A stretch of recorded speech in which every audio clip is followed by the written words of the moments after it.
Much continuing. I do want to say in advance, I may be a bit low energy today. I'm still physically recovering.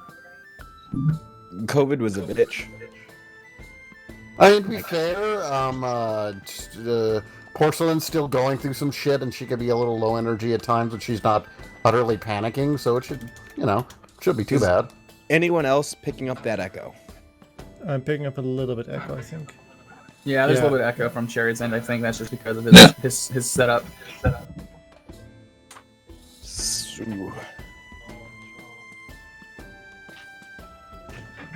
Technical difficulties or technical difficulties? See, new computer. Who dis? Definitely. Also, now that we're back in the same room for the first time since a lot of other things happened, good luck for Quinn, I guess. I know that must have been hard for him. Yeah. I mean, it hates when someone kind of like has to peace out, but you could definitely tell he was trying. Yeah. But I think that Quinn's at that point in life where he needs to focus on other things, unfortunately. And while I will always be happy to D&D with the guy, I think that he's not able to at the moment, and that's the best thing for him, unfortunately. Yeah. I mean, I definitely get it. I was having considerations during how a bitch Anatomy was being. So I was like, can I keep doing this? Yes. And we'll see how Anatomy goes again in the fall. Hopefully I've had enough time with it, and maybe hopefully COVID will be better too. So study sessions will be more of a thing. I don't know. Not my problem right now. Hooray for not being a problem. Yep. It's interesting that we have like a scale now, though. Hey, Cherry. Echo should be should be gone now. Yeah, and you sound a lot better too. Yeah, I was about to say. Oh, I used some crappy headphones that been laying in the back of my drawer for like 5 years. So good to know that works better than all that expensive shit. It's their probably, time to shine. It's probably that your microphone now doesn't try to mute out your own sound and failing. Because we could hear ourselves through the I'll thing, come with my laptop to YouTube. I'm gonna go to you tomorrow, and maybe you can give me advice, because I'm sad. Slumperd, please help! Papa ass need help. Speaking of help, who wants to recap last session? Wait. I need to recover from that. Okay. Also, Flub, you're not sharing any video content, just chat. Which you probably Stream starting soon, it's still on. I was waiting for us to get done with the chitty chatter a little bit, and as well as I also was munching. That's why I was muted. Whole game is chitter chatter. Oh, wrong scene. It is to a degree. Oh no. Aw, old scene. Why is that the quick key that it went to? This makes John unhappy. Fuck you, that's why. Apparently. You should buy me dinner first or something. Why is there graffiti on your thing? To quote last night, I do not make love. Oh yeah, I do not make love. I fuck. Good stuff. Strike my head, lass. So, has Cherry recovered? Yeah. Will he ever? No. I mean, he's not from everything, just from the one joke. I recovered from the joke. Who wants to do last session's recap? I did it last time. True. Nose goes. I got Asri knows that there was civil war that happened. We did a lot of talking with that. Galrok supplied information about that from his commanders. Asri kind of revealed that she was in contact with one of the starred people because it's technically an employment thing for her. We sent a message there. there's a ritual that Chody knows, and it's the only one he knows, that in theory, he says he knows a ritual that will save Pool of Health. And then the cat guy was all like, he's got the only ritual he knows is the one he's got to perform to do a thing for us. And either Chody's wrong and that ritual isn't going to save Pool of Health, or that is going to save Pool of Health, and Pool of Health being saved is just a byproduct for what the cat guy wants of something else. And all Asri knows is it sounds like Chody's going to go perform that ritual unless you guys really, really, absolutely put down and say we have to stop this. Asri had the idea while talking to Decorm in their head about possibly using the wish from the feywilds, and Asri and Decorm kind of went a little side sweepy with that. But in later conversations with Porcelain, Asri's like, okay, maybe we do need to put this up for a bit of a debate. And it seemed like no one really opposed going except for Galrok, but he also has opposed a fair few things. And can't blame him for not wanting to be quote-unquote Trixie Fade into the future. Because Trixie Fade into the future does not sound fun. And that's about what I remember, I'm sorry. That's more than I was expecting. I know the very last thing we had was that private sanctum, so we are very private right now. We wanted to basically interrogate Chody when he woke up with a full arsenal of spells and things like detect thoughts, that sort of thing.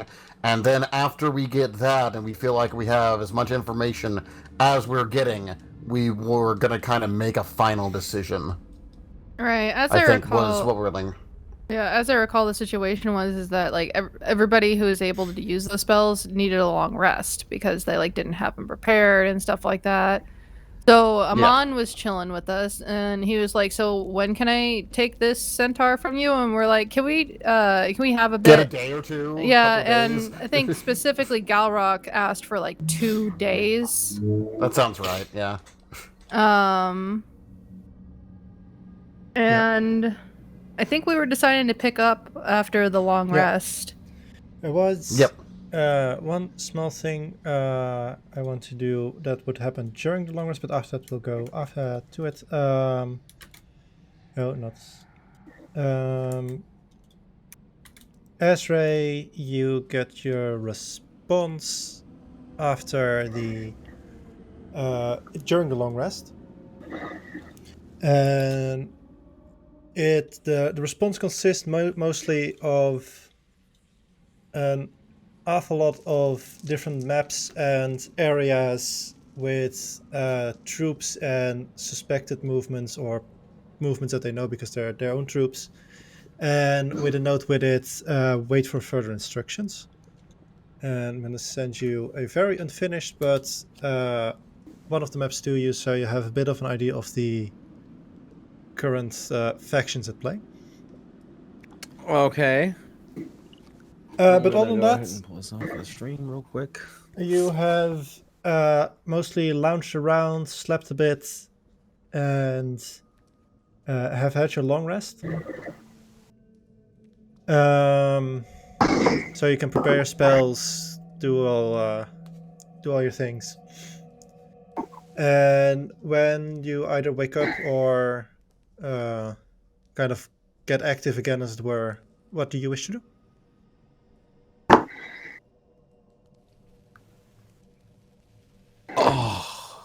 I did want to ask, as far as long rest goes, since it's been like another 8 hours, has dawn happened technically for things that recharge on that? It has, yeah. I thought so. I thought it would by now, but you know, time's been a bitch down in this terror dungeon. It would have been like near the end of the long rest that everything activates again. Yeah, that's about what I expected. So good to know for bookkeeping. So you want to go talk to him? I don't, but. And I know that Galrok certainly had many a question. How does one use map? I mean, I just wanted the most to know about the fire spirit, the fire spirits, and everything going on with that? Well, after you.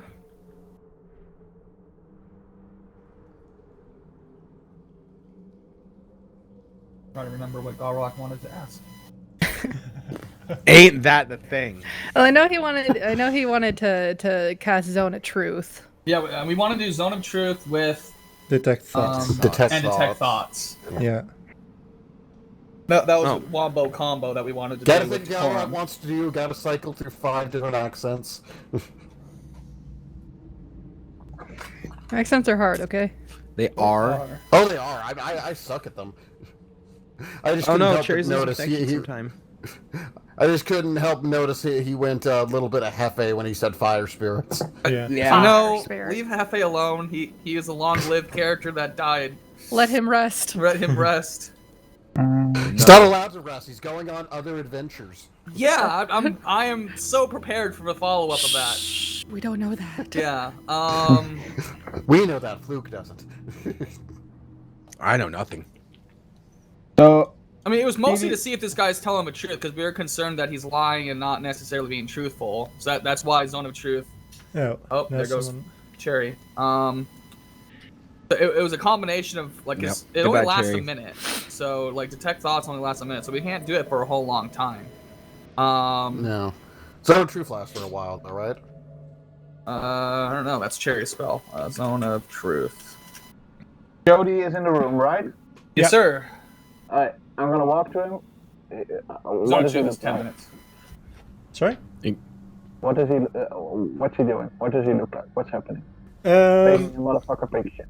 He's mostly been very awkward during this long rest. As This is. yeah. Go ahead. Yeah, okay. He's been mostly very awkward during this long rest. As you've kind of ordered him that you are gonna, he was gonna show you out, as it were. He seems to have kind of like at this for the moment just have accepted his defeat, as it were, and it's kind of just been on the sideline trying to rest, as he of course was more hurt from the fight than you guys were. So he's been resting up, taking also his long rest. Right now he is starting to look better compared to the first time you woke him up. Jody, Yeah? I don't like you, I suspected as much. but there were a lot of people I didn't like, and there's one way I made foes into friends. And All that's right. a drinking game. All right. So I'm gonna grab out a bottle of wine, out of character, and pour 2 drinks. Okay. Three drinks. I'm gonna give 1 glass to Galrok. We're gonna play a little game. Truth or dare. And if you succeed on your charisma saving throw, you may choose dare. Otherwise, you have to choose truth. Yes. It's the wrong. Let me. Well, check this couldn't go wrong, I say, as I cut the ties that are binding Chody's hands. What's DC? Good question. 15. 15. I'm gonna say 12. He does not Pretty good. succeed. Which, with a +9, is a bit of a surprise. Ooh. +9. Dude Damn. just woke up. Imagine waking up and someone puts a shot in your hand. Yeah. I've been there. Hair of a dog. All right, truth, I guess. And I'm gonna look at Galrok. Are you sure that doing this ritual is gonna save your gods? I mean, that's what our family's been preparing us for, like, years now. So I hope so. All right, and what about Avon? What do you think about him? I don't completely trust him, but he has been helpful to me and my family. And like my granddad always used to say something along the lines of like, devils don't lie, they just don't tell you the truth. There.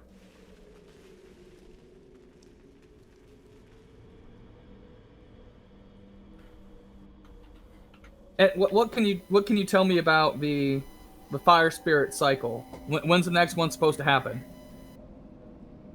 I don't know when the next one is, but from what I understand, is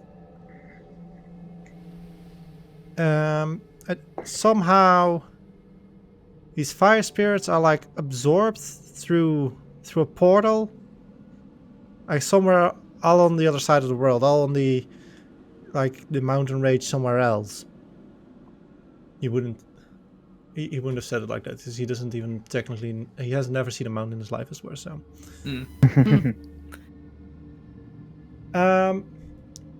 Large hills. But they what used to happen is that they would appear and then the flame of revival would help them and calm down again and not be destructive spirits. But since he's gone now, they've for the past 300 years or something, when not sure exactly how long he's been gone, but for all that time they've just been destroying everything. Okay, and what do you know about the crystal in the lake? Well, it's a bit of a more dangerous one, but you can use it for the similar ritual that we did. I think it stores spirits or something along those lines. Maybe it just sends them somewhere else. At least that's something along those lines, I think. I'm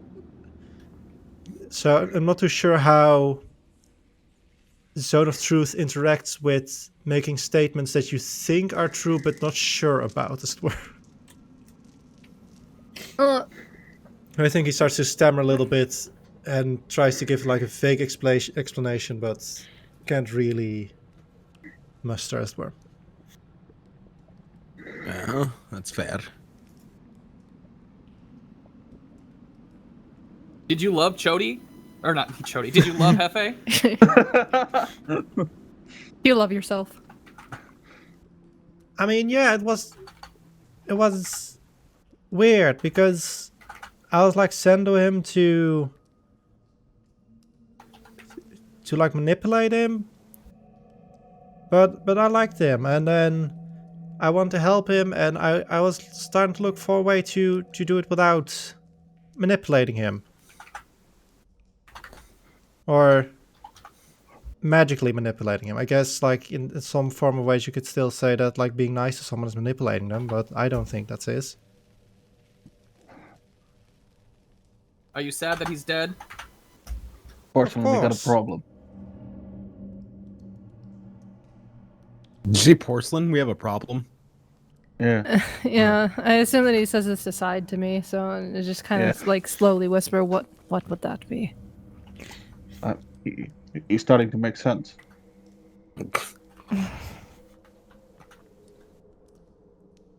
What he intended and what happened because of his actions are two different things, Decorm.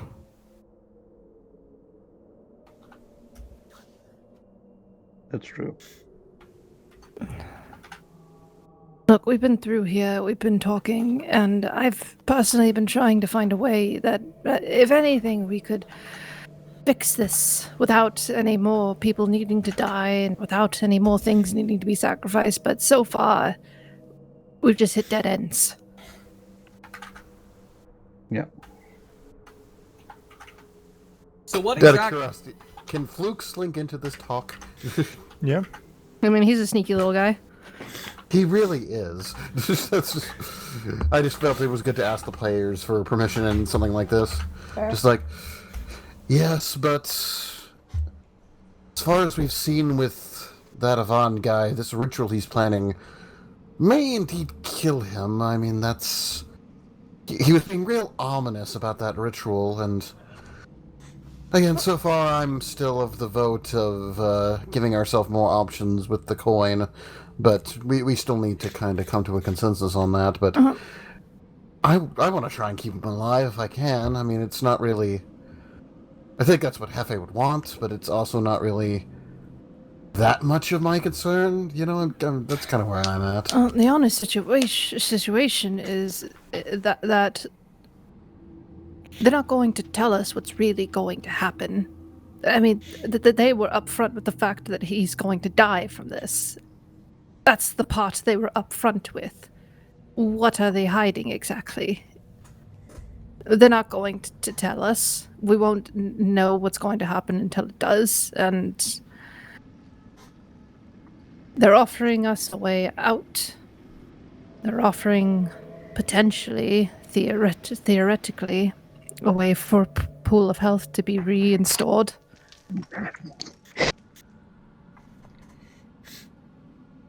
How is this ritual going to work without Hephe now? Well, I guess it would be technically originally been 2 rituals were. Like, I wanted to do it at the same time to make it like to make it more fair as it were. But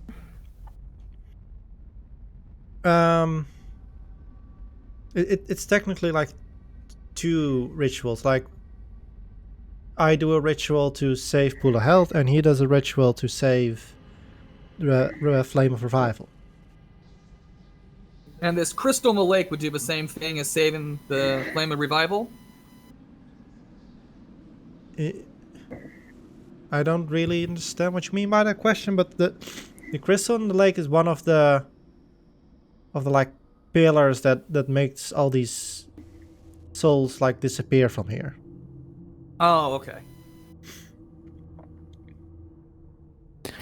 That was what Avan also was here. I'm sorry that Avan was talking about some like contract, and then like you write something down, and then he can force you to do what you written down that you would do, something along those lines. So that was my plan. If Hephe didn't believe me, is we would both write it down, and then he was sure that both this would be saved.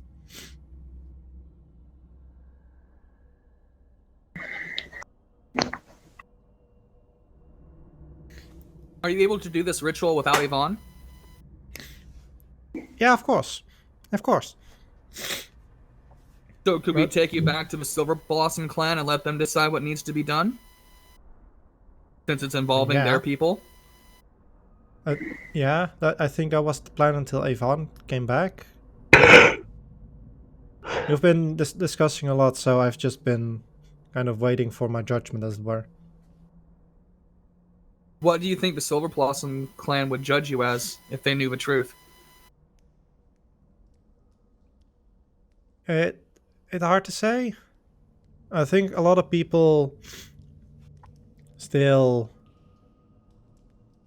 like respect me, as it were. And they're not a violent people. But it's also Pool of Health we're talking about here, and then things can get violent when you touch her.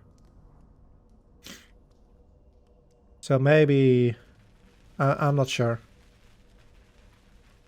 How There's how a chance long? that they, well, without Hephe, I imagine that, and DM needs to quickly look up his name.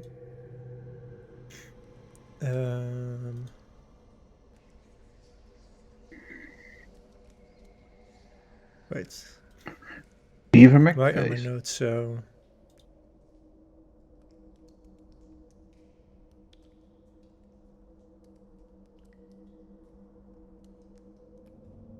Wait.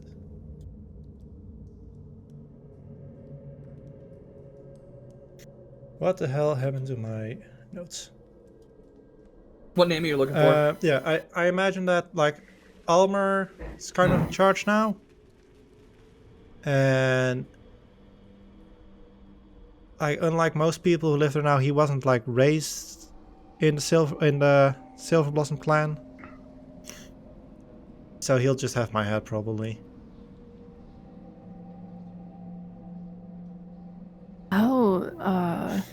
how long have you been involved with the Abashi?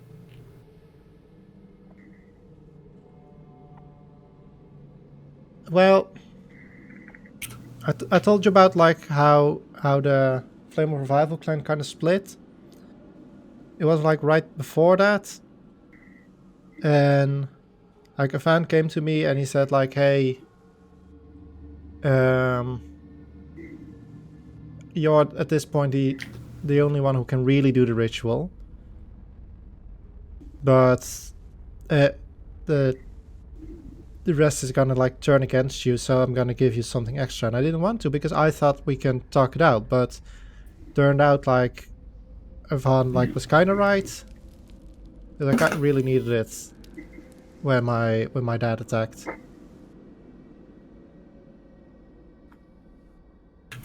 To make sure, he just said when his father attacked him? Yeah. Okay.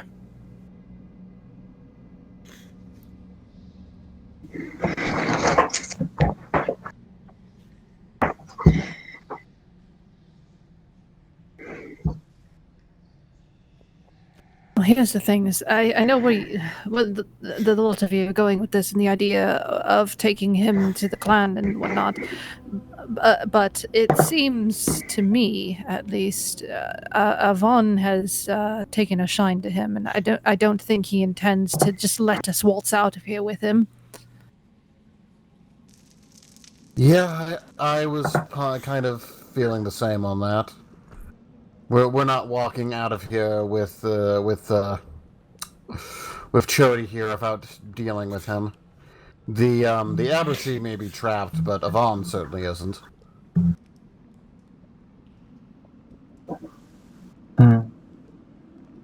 He certainly seems to be the ringleader here.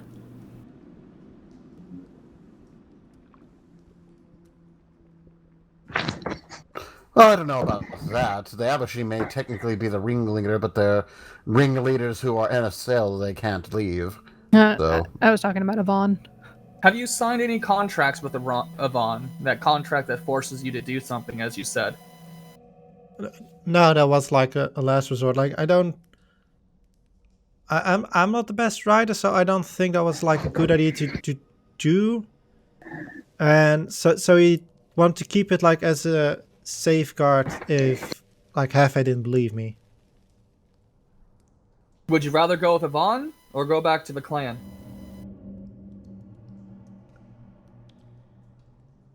Well, if I go back to the clan, they'll probably just like execute me. If I go with Avon, he's gonna want me to do the ritual, which gonna save Pool of Health, and then at this point, if I choose between death or death, then might as well save Pool of Health, right?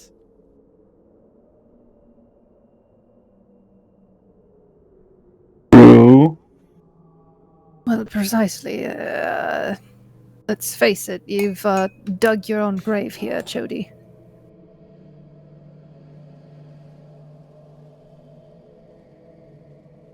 Is Kozum still around? Yeah, he was off in the corner. Yeah, he's still around. It would have remained like in the private sanctum as well. Kozum, do you think that they would execute Chody?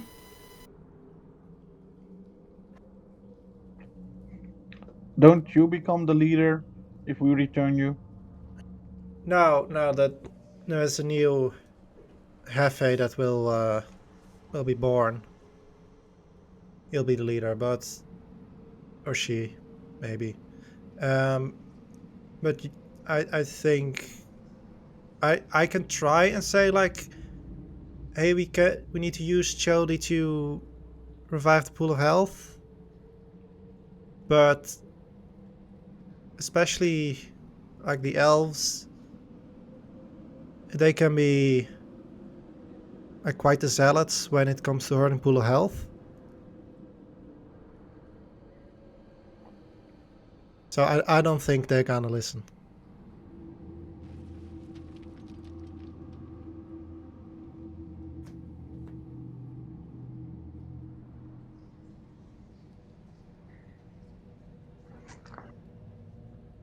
So, I'm here assuming there is an option we save with health, and you're gonna die either way. That's, I mean, 40% good, which seems is probably twice the amount of the most good we're gonna get from the next best thing. So shall we go for the 40% option? I would say, given what we're doing, I think just taking him to the clan isn't the best idea. I think it becomes a question of if we want to work with Ivan or not. I'm down to clown. I am absolutely down to clown on that one. It saves pool of health, doesn't it? May I confess something? Of course. No. Just smacks Decorm on the thigh, just like, shut up. I completely understand all of your wants to finagle off to the feywilds. I do.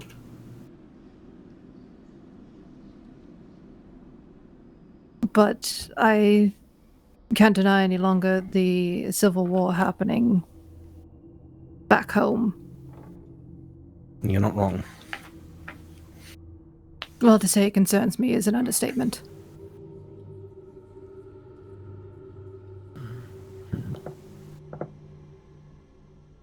Being concerned about civil war? How dare you?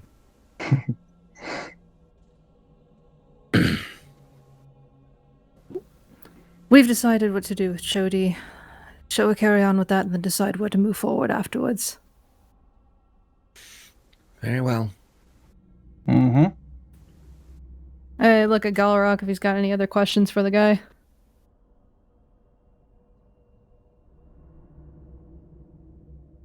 Nothing about this. I mean, I got plenty of questions about fire spirits. No, you can ask him questions about fire spirits. It's any questions, dude. Not just about this.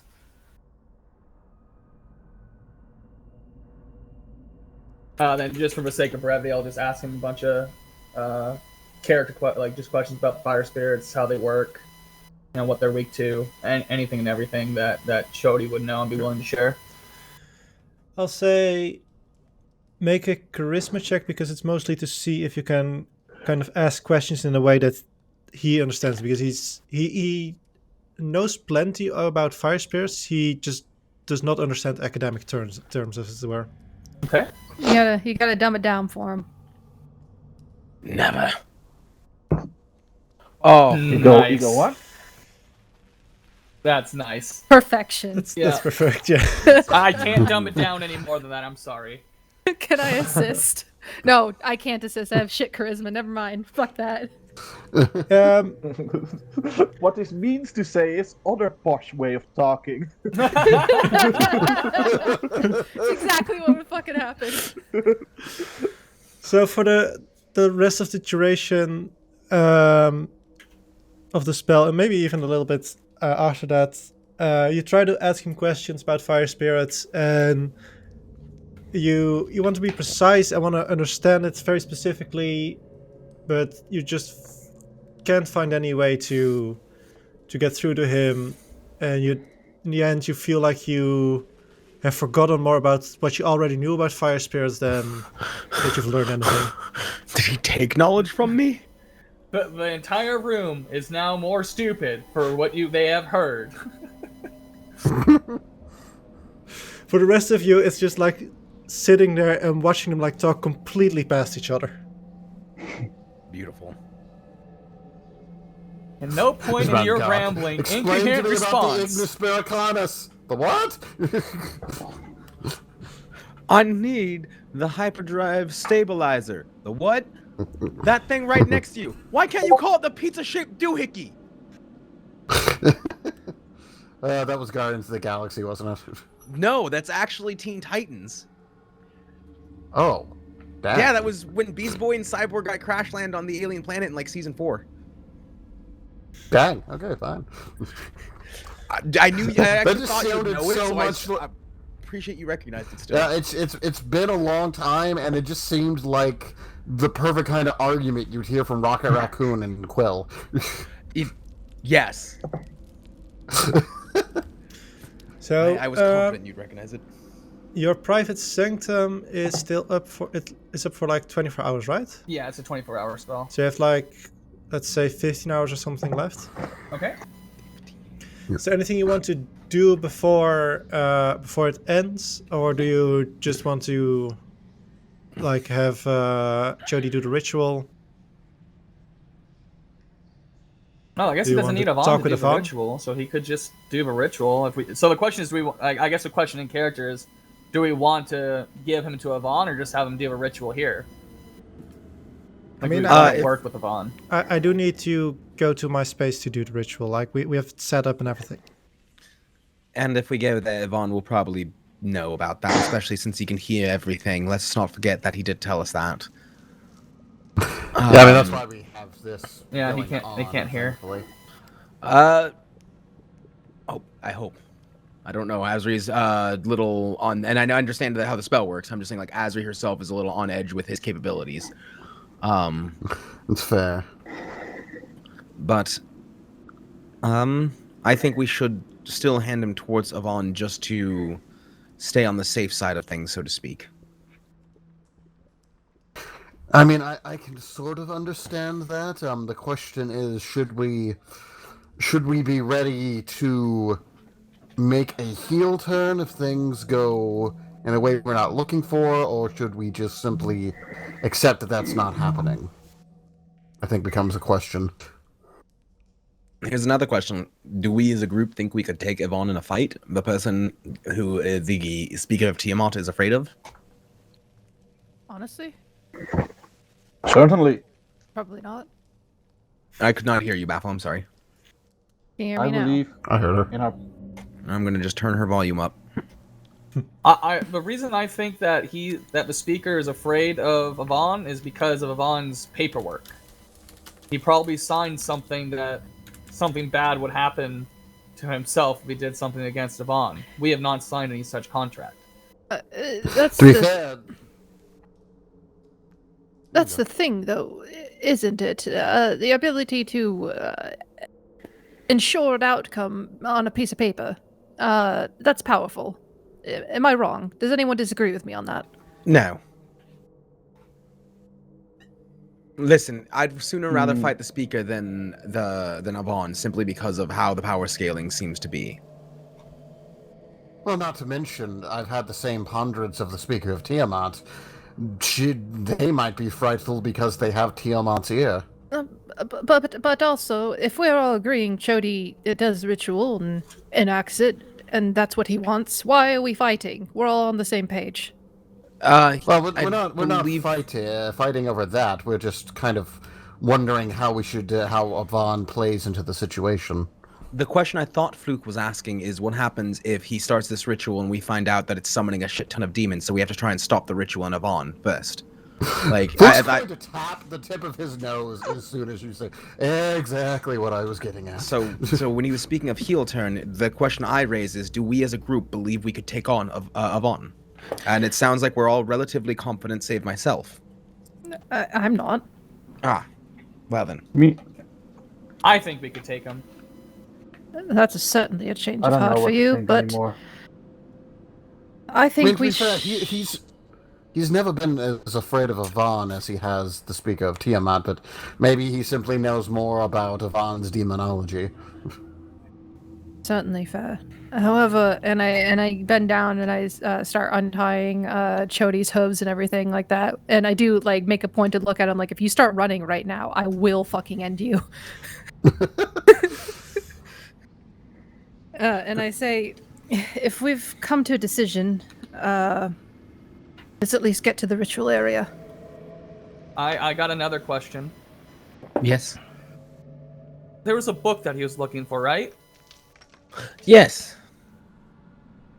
Do we want to give him the book? If you have a copy of it, that's in your thing. In your, what's the word? court, balls in your court, but Asri wouldn't say that. I'd say that's a decision to make on yourself, especially since you're looking for lost knowledges. If he's looking for it, it's probably something you could take back to your colleagues for extra tenure, so to speak. Perhaps tenure is not the right word. I kind of promised him we would look.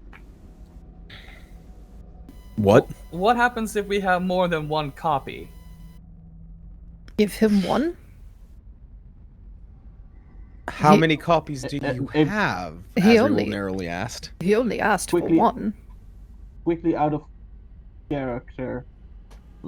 I think we discussed it, and I think we did we know that he only wanted the one that changes language depending on reader? Did we assume that? They both do that. Yeah, it's a property of the book. Okay. Yeah. I thought we had found 3 copies total, because doesn't Teak have one and Galrok have 2?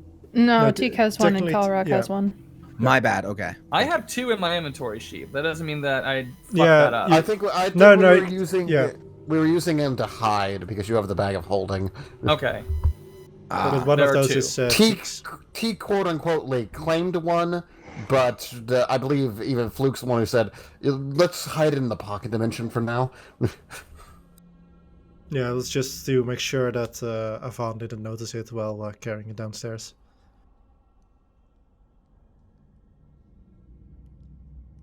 Personally, I don't like the idea of working with demons or devils or any like that. You have made your stance clear. Well, I mean, that's part of my concern as well, and I mean, if the feywilds off the table, which is perfectly fair, we don't want to be trapped in a time loop. I simply liked it because it gave us the chance to get more. What's the word I'm looking for? Get Hephe soul out of you.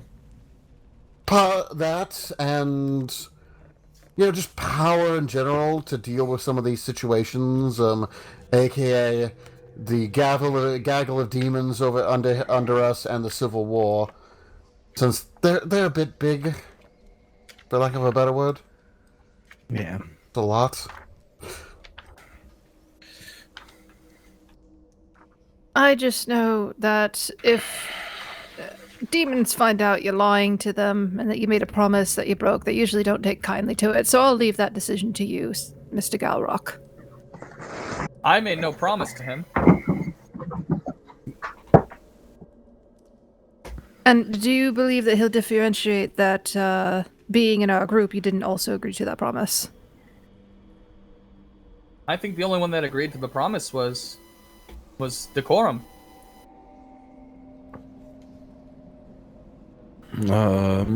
Well, feel free to debate that when he comes for you. Well, that's like I said, I'm letting you as a group know, so that way you can start thinking about it.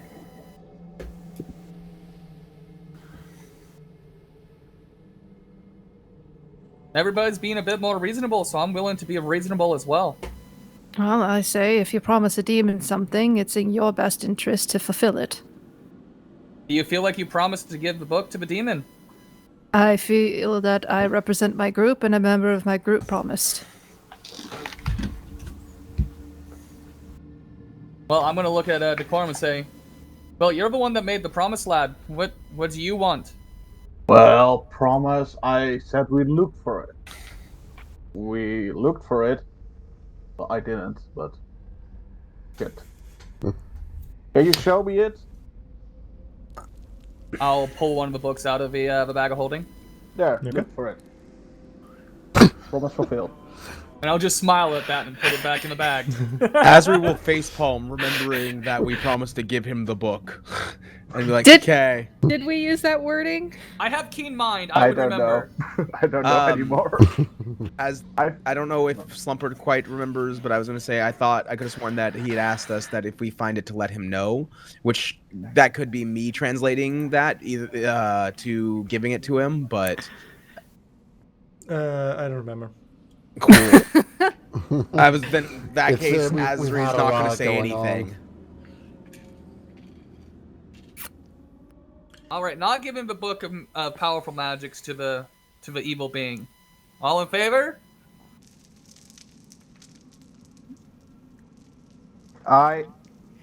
That's enough for me. Everyone in favor of not giving the book over? Say aye. No one says anything. All in favor, say aye. Fuck 'em. That'll count.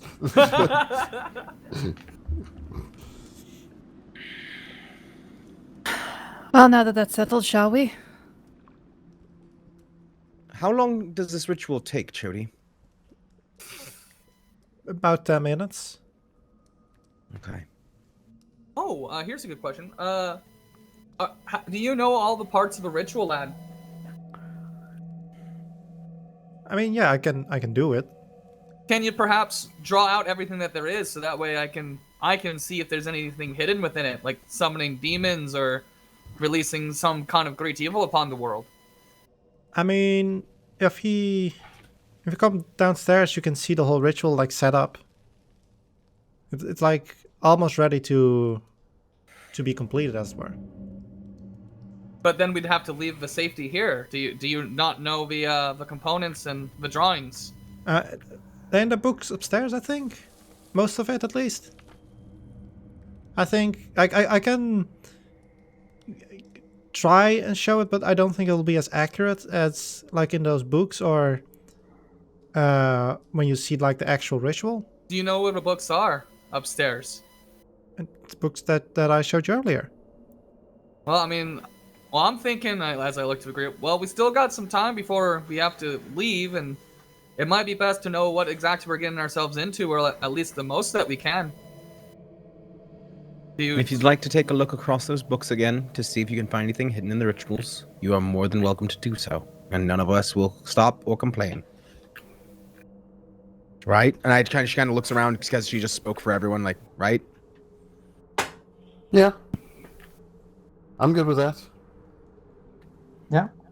Okay, so should I make an Arcana with advantage because Chody's trying to help, or Yeah. or should I'd say investigation or Arcana with advantage in this case. Okay. And Teak's still with us, right? Yep. Yes, I'm here. Brain blast. Oh my god, did you drink last night? Can she do the burst of inspiration? For 26? Hey, they'll put it above a 30. Dog. Let's save it for something we actually need. Yeah. I'm just saying. You did it. You did the thing. You did it so Hold good. on. Slumperd, I'm actually legitimately gonna ask. Does Teak feel like, as they're reading across this, that she should use that? Will getting above a 30 actually make a difference? When talking about like this form of like very old arcane magics, and especially when it is about like something hidden within those magics, you can never be careful enough. Cool. That is the nicest way that a DM says use the flash of genius. You got 31 now. Woo! It's such a wizard thing to do. 26. I'm not satisfied. Well, hey, listen. There's like when you buy a actual like DM dungeon screen, it has 30 as the next to impossible for certain things. Yeah. So like, Possible, yeah. yeah, there are certain things that are hidden behind the 30. I'm just like, is this the area? Hold on, that's true. So I'm guessing this is the area, or if it's not, then oh well. Seeing we got all that prep time, it does seem to make sense to use it on something like this. Yeah. Even if we might be kicking ourselves later, it does seem logical. As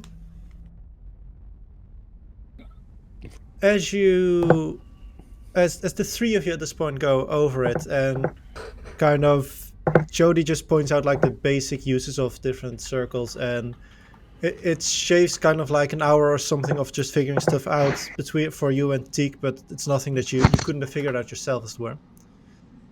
But as the two of you go over it, it seems all fairly legit for a very heavy necromantic spell, because it's literally blood magic.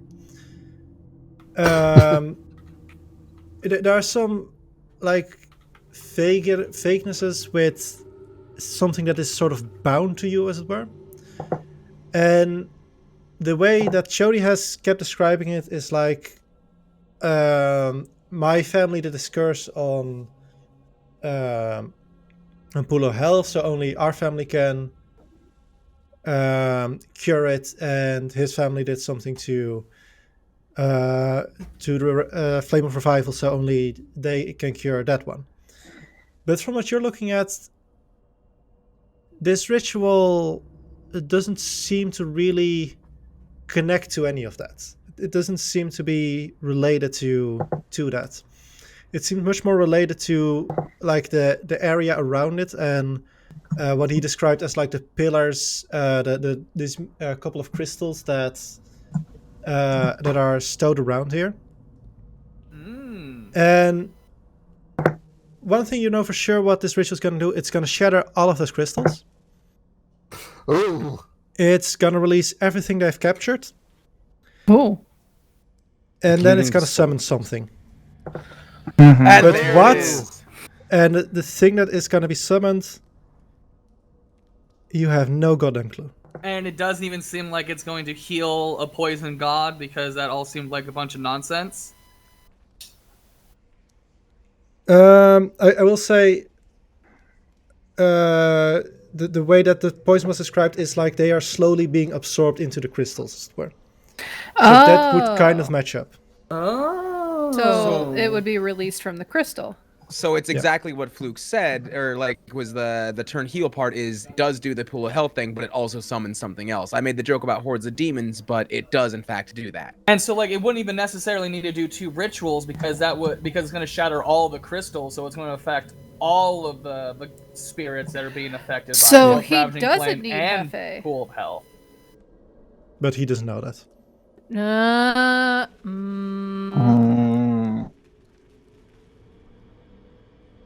Well, good we read a book.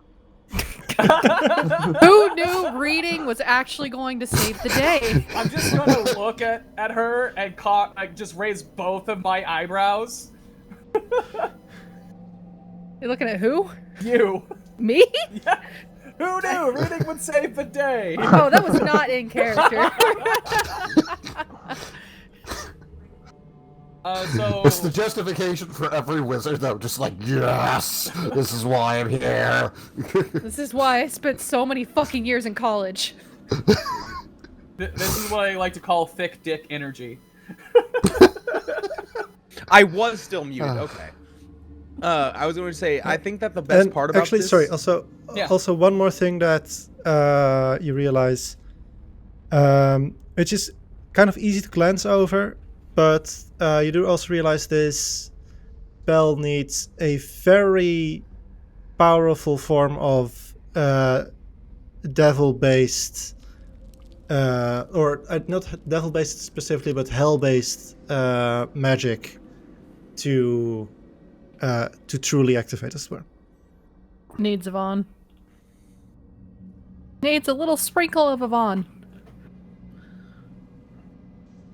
Seems like we might need to get Yvonne for this ritual to work either way. Then...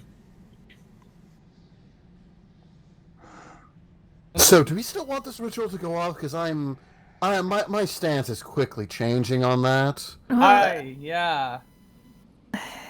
I certainly see where you're all coming from, but doesn't this kind of, with a bit of extra, do what we were intending? Yes, And but I don't...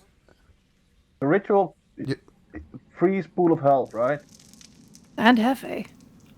Yep. Don't we think that a Pool of Health at maximum power could help, or at least could maybe even just destroy whatever the thing summons? Well, at the very least, it would protect Hefe's people. We don't know how powerful Pool of Health is in her true form. Something we might want to consider...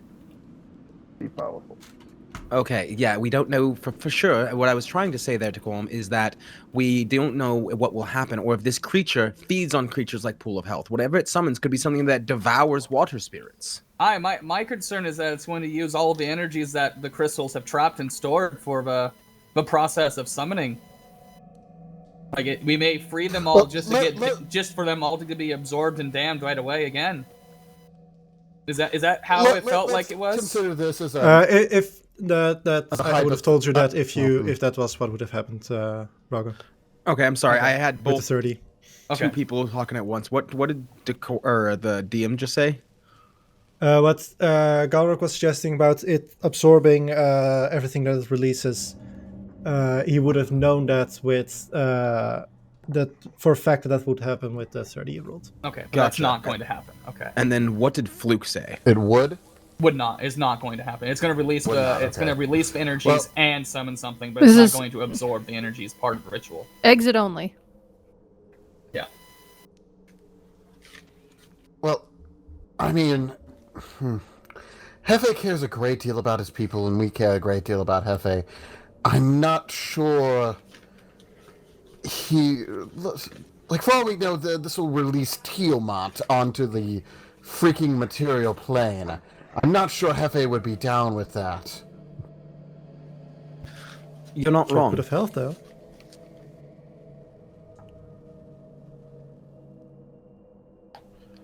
I'll be honest with you. My vote is to still turn over Chody to either the Silver Blossom or preferably Avon. But if not Avon, then at the very least the Silver Blossom. But if we don't send him over to Avon, we still have to figure out how to get Hefe's soul out of here.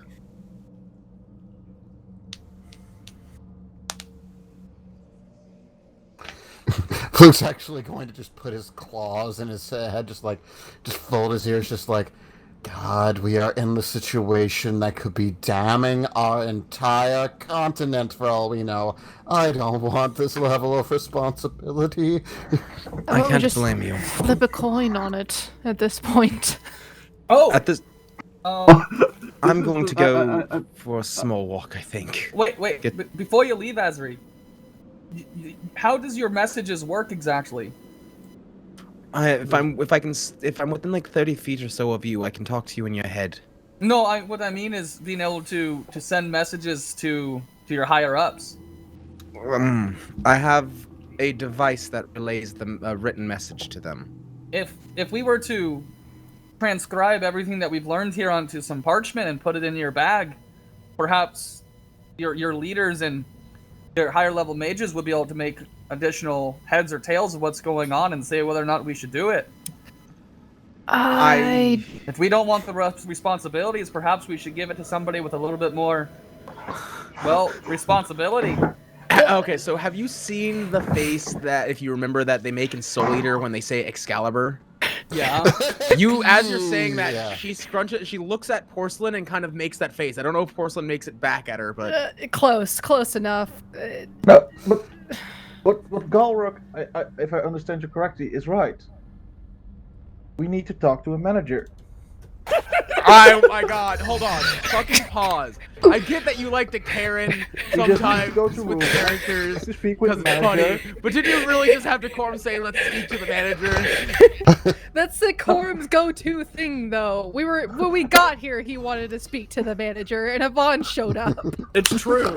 It's But- fucking but- God. I He's thought- never said the guys, words, I though. figured He it always out. says who's your boss, or who's in charge, or who's the leader. Like, he never straight up said, I want to talk to the manager.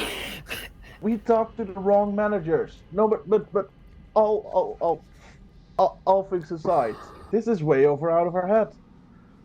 We'll And- go to somebody smarter, more powerful, let them deal with the problem, and go on a well-deserved holiday. I don't disagree with you, Decorum. However, how should I put this? This is the equivalent of us asking you to contact your members of the Crimson Scale for their advice. Lord Orton. No, He's a that's good guy. it. If this isn't Lord Orton, I don't have a Lord Orton, alright? We have. Okay, then let's contact Lord Orton. Okay. Okay. Sorry. We're not going to use this pouch to because he like points to it to try and But I contact have anyone the on the other stone. side of it because they are not the people that you want to trust. And she's kind of like saying this as less of a like anger thing and more of like an exasperation of explaining like, Decorm, the people on the other side of this pouch are the exact people you were afraid of when it came to using I other have- people. I have a sending stone to Lord Orton. Okay, Brilliant. Yes, Out of I get character, out of character, Decorm wants to then, as Decorm wants to get the stone and ask Lord Orton to pick us up from the plane. ground. Mom, please stop. Can you come pick us up? Basically. Not sure if the party is okay with that, but just wanted to throw it out there. It's like, man, we can't decide whether if we want to go across the street to the Feywild, or if we want to try and beat up the demon who's in charge. Can we just go home? I could send a message to Lord Orton right now. Could you teleport us to your home? We need to talk. Before we do that, we'd have to leave this sanctuary because the teleportation doesn't work within here. Yeah. Also, it's only 25 words. It'd be kind of feet. hard to explain this intense magics with only 25 words. That's why I was thinking of a bag, but Lord Orton is pretty smart. He might be able to tell us, like, that's a bad idea, at least. Right, then, Galrok, Once why don't again, you... I'm just good with doing anything. I'm in hell. Still in hell. I go ahead and step outside and tell Lord Orton. I'm sorry. Let's figure out. Okay, let's figure out what we want to tell Lord Orton with 25 words, and then we can tell him, and perhaps he has knowledge. I think it's a good idea to at least get some other perspectives on this with the people that are a little bit more worldly. Well, Galrok, as the one who has learned about the situation, why don't you write the message and have Decorm transcribe it? All right, let me pull up my parchment and start putting some words down. Let me pull up my parchment. Yeah, pull up Microsoft Word, TM. Oh, I just opened Discord. Cloud, yes, that's the exact face. I know the Excalibur face. Discover ritual that will release souls and free spirits. Will summon something from hell? You don't know. We don't know. Will summon something incredibly powerful. But Source unknown. Just say powerful, it'll save a word. It's something. Out of character, we're against the idea of asking Lord Orton to pick us up and explain it in person. We can include that in the message here. Okay. Fluke's very concerned at the fact that all these spirits are kept here as leverage to get this ritual to happen, because otherwise no one sanely would allow it. That's the angle he's thinking this is happening from, and he's just like, I like Hephe, I want to help his people, but this seems like a bad idea.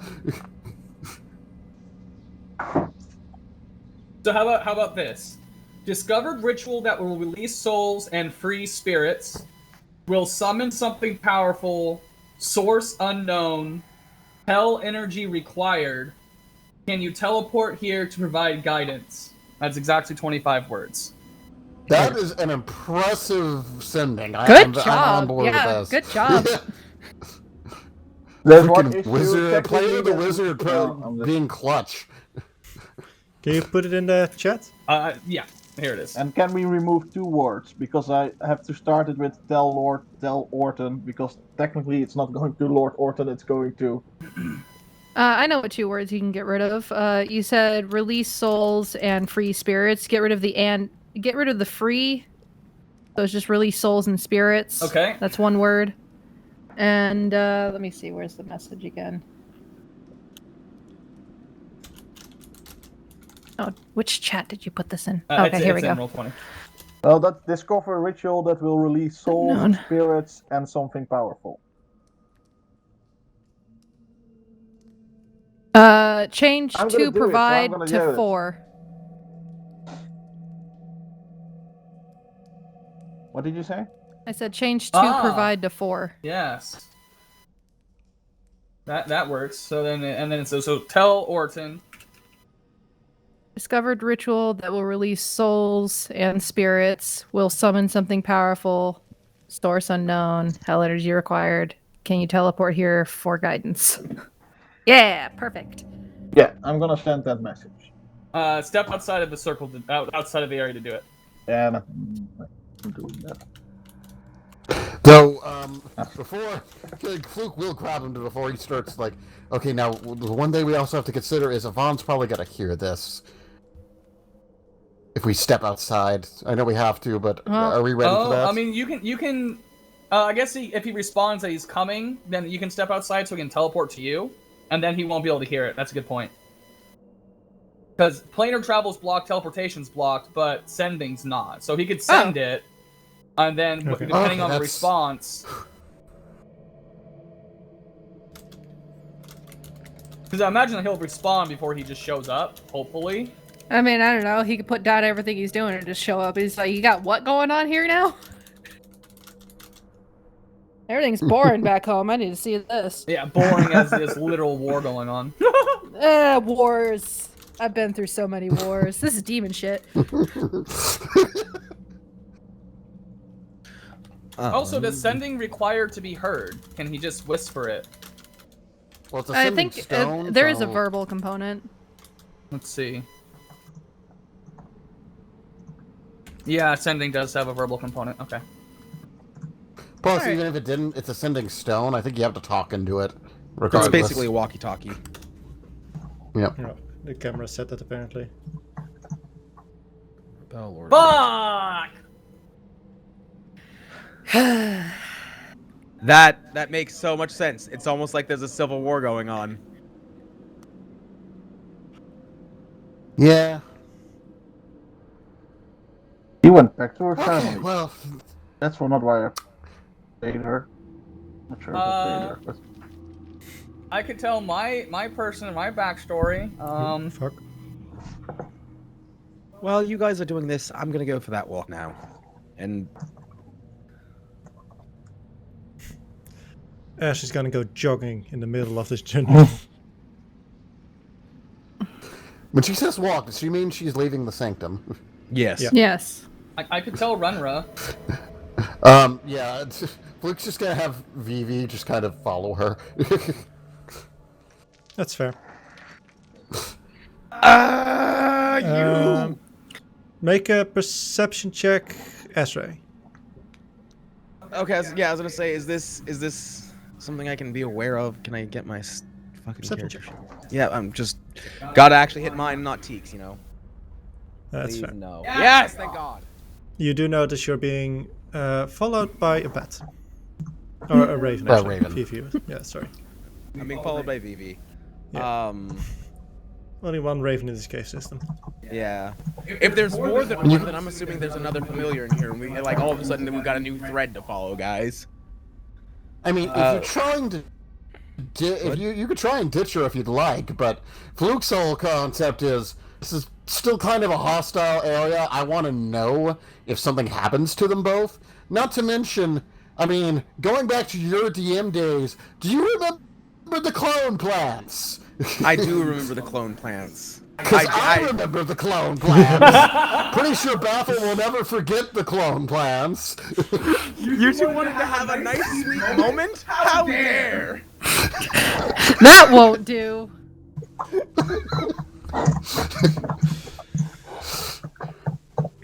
Actually, also with 27, you notice, similar to what Fluke noticed earlier, is that previously, continuously it looked like the shadows on the walls were moving, and you continuously had this feeling of being watched.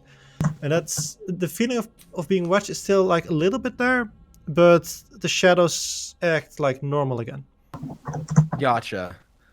Once we're a decent bit away, assuming this isn't interrupting anyone else's scene, Chonkers is going to pounce on Vivi to keep her from following Azri. Make a dexterity. Both make an acrobatics check. Oh no, Chonks. Okay. Lord He's a Chonks. chunky chunk. Come here, little raven. Okay, I imagine so you do wait 100 feet, so you know that Fluke can't watch with Yeah. what's happening. Yes. An appropriate distance. Does Chonkers get advantage being a natural predator of birds? No. That would be great, but no. Okay, we're 17's rolling pretty high what now. acrobatics you said? Yeah. Yeah. Yeah, dexterity or acrobatics, whatever works. I'm trying to get it. It's still on edit. I think is what's wrong. Yeah, there we go. Fingers crossed. Dexterity. Yeah, it's just dexterity. I don't think I have an acrobatic skill, so I guess I'm just rolling. I had dexterity. What's a raven's dex, anyways? I should know that. I think it's plus the 3. Same as the cats. +2, Really? actually. Yeah. That's weird. I mean, they're both flying cat creatures. Oh boy. Yes! Oh yeah. So Vivi's just flying, and then suddenly there's his 2 glowy wings like jumping on top of him, and Vivi just like lands with chonkers hanging on his on her feet and refusing to move. And Chonkers will do this kind of mal like, "What's up? How you doing?" Just mal. Casual conversation. It's just like, ah! It's just like, what the hell? Then I was Flip. expecting to die, not this. Flip, can you roll me a d12? Oh boy. A D12, interesting. Dead Exactly. 6. Let me check real quick. What do you find with a d6? Or with a 6, I mean. Well, if it's with a d6, I rolled the wrong thing. No, oh boy, guys. You would find Abashi, but they are gone at the moment. They are preoccupied. So, just for fun's sake, roll me 1 wisdom saving throw as you try to pass the gate. Just for Okay. funsies. Oh wait, this is. Gotta remember which one I am. Who are you? Hey, I'm gonna go No. ahead and roll that. You take Oh, Wait. yeah, 2 yeah, points of psychic damage. You don't have, And- you don't have nat ones. Yeah. Oh wait, yeah, you do. Yeah, I'm gonna re-roll Can that. happen. Hooray! Lucky! Nat 2. Right? Nat 2. I will fucking. I swear to Okay, God. wait, that you make it. So you don't take the damage, and you manage to pass through and make your way back to the chamber below. Ooh. And put you there again. Oh, we're changing. I mean, I am here, aren't I? Yeah, you read it yourself. Yeah. Sitting again. Make a perception check as you get there, actually. Asri, perception a go. Soft And 20. 20, I'll say you can't really understand what's being said, but you notice that the green Abashi, and let's look up his name real quick, is talking with the cat that's sitting in the chair there. You can see it right now, but there's a cat there, and they're talking. Does it look like this cat's like a familiar cat or like a sentient being, like beyond even that? Like, I Or don't is know. it just a little kitty cat?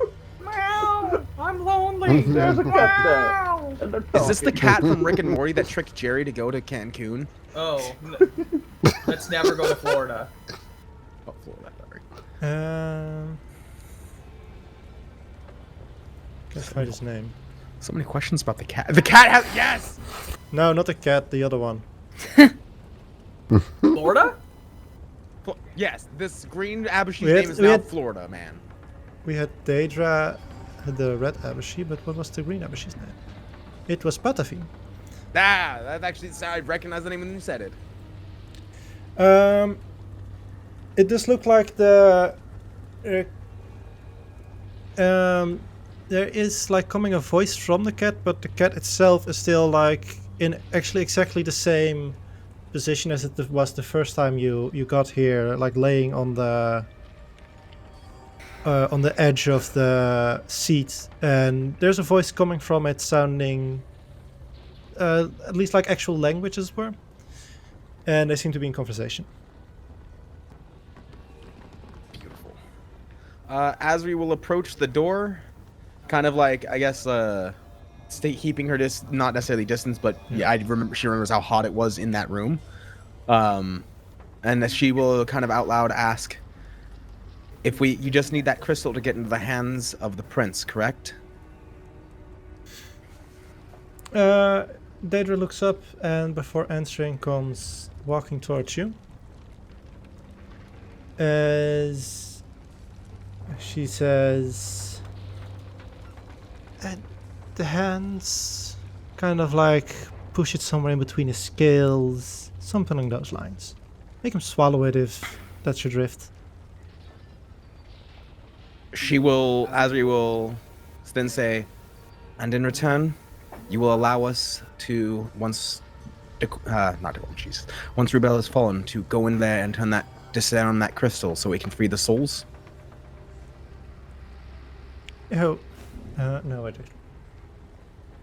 Once I'm out of here, I really don't care in any way what happens to this crystal here. I really don't know. It's just contracts. Fantastic, because of what's more is you did say that either yourself or Tiamat's group might be indebted or at least feel more favor towards us. Oh, and she kind of starts to ask if they're going to summon Tiamat, but doesn't, and then says, I'll take the crystal.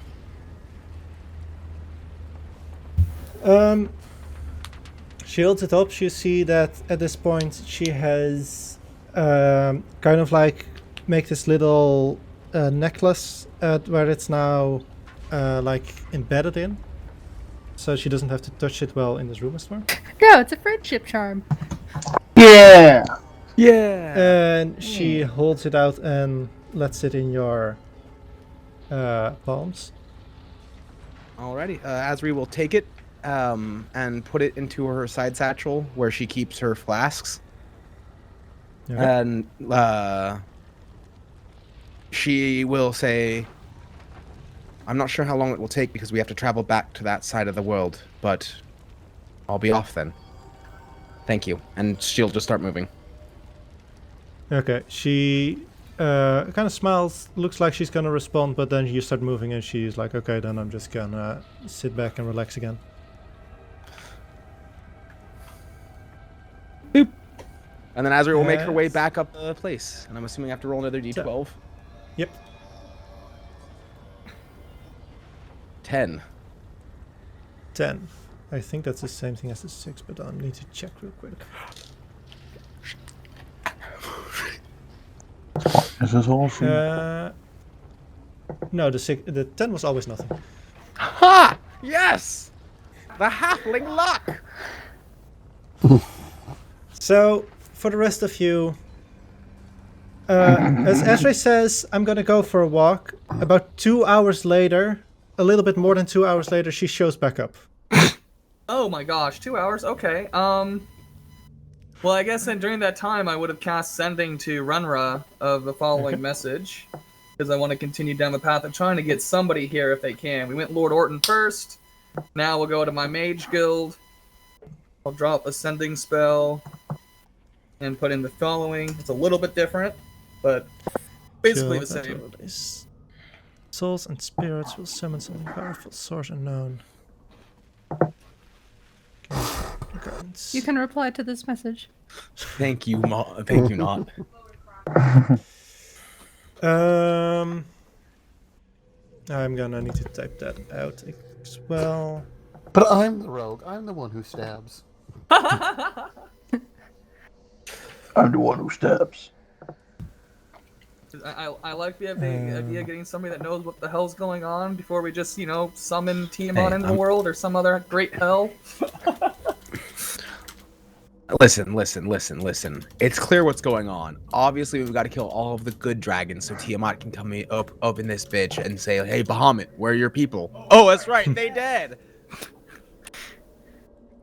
And Bahamut just be like, what the fuck? How'd you get on the mortal coil, bitch? And he's just like, oh, what's wrong? You mad because I got all the mortal coil to move around in? Oh, sucks that you're behind the veil. Ah, Bahamut. Look at all these humans I get to eat. Just starts rubbing his back against buildings and breaking them. Yeah, oh, look at did you see that? I just crushed a building to scratch my back. Do you have a building to do that? No, because you're on the veil. Sort of fucking Oh, is god. that one of your churches? Oh, I didn't know. I thought it was a toilet.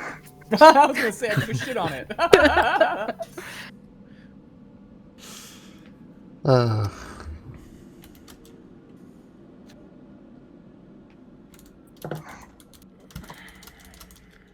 Please advise. Help. Above our pay grade. All I know is that Asri is gonna see if physical items can go through her pouch.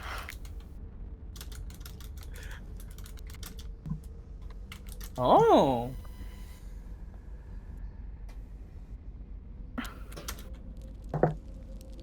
Does specifically say a letter, doesn't it? Son of a bitch. I can't lie, Slump. Sometimes it sounds like you just slap the keyboard after typing. A little bit of column A, a little bit of column B. That one was definitely when he hit the enter. Yeah. That one, like, oh, you want to hear it? Here, you can hear it. Looks like the decision's up to us, boys. No, why is Pirelli getting involved against Vitali? Why? Why are we having more than just civil war? Now we're having countries. We're having continent wars, guys. It's just getting worse. The more we find out, the worse everything is. Sounds like we. You know what? On Fuck this it, bonfire. let's go to Feywilds, guys. We can't do it. My judgment is fuck this. I'm out. Wait, does that mean Galrok's on the Feywild train now? No, I don't know. I just. Galrok's like, wait, what was the next thing going to the Feywild? Big 100 years in the future? You know what? I don't want to fucking deal with this. Can we do a ritual and then dip out and see what happens? I mean, if we summon Tiamat, we just break the coin, right? That's the idea. Dude, yes, there you go. If Tiamat summons, we go Feywilds. I don't think we're actually. We don't know Tiamat, if but I it's can't. instant though. Someone in font just like, the fuck is going on here? Yes. Yes. Do it.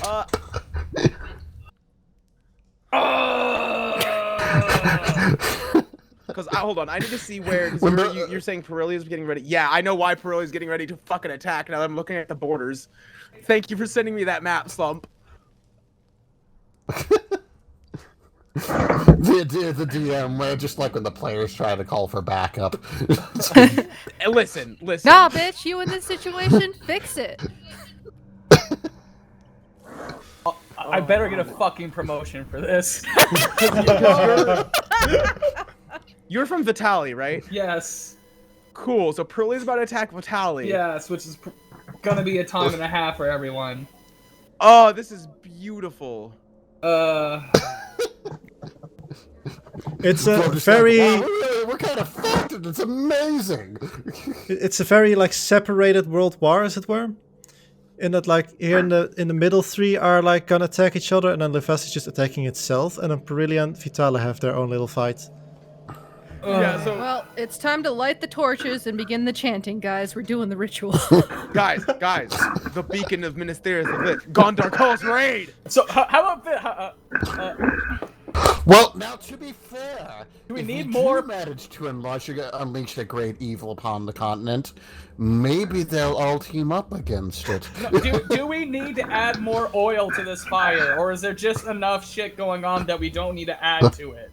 Nah, let's throw the oil on the fire and then throw the beurre blanc Scorched sauce. earth. Scorched Scorched earth. No, Scorched we're supposed to stop that, remember? I'm just saying, it's a legitimate strategy. If people are being assholes setting fires, you set a really big fire that everyone has to deal with. No one can agree. No one can agree. Now we're all at war. Now we're all at war for survival from this big thing. That's what you get. Honestly, you stop I'm arguing. You want to do nuclear war? Fine, we're summoning a giant squid. Well, I've manufactured a giant squid. Deal with it. All right. That was a Watchmen reference for anyone paying attention.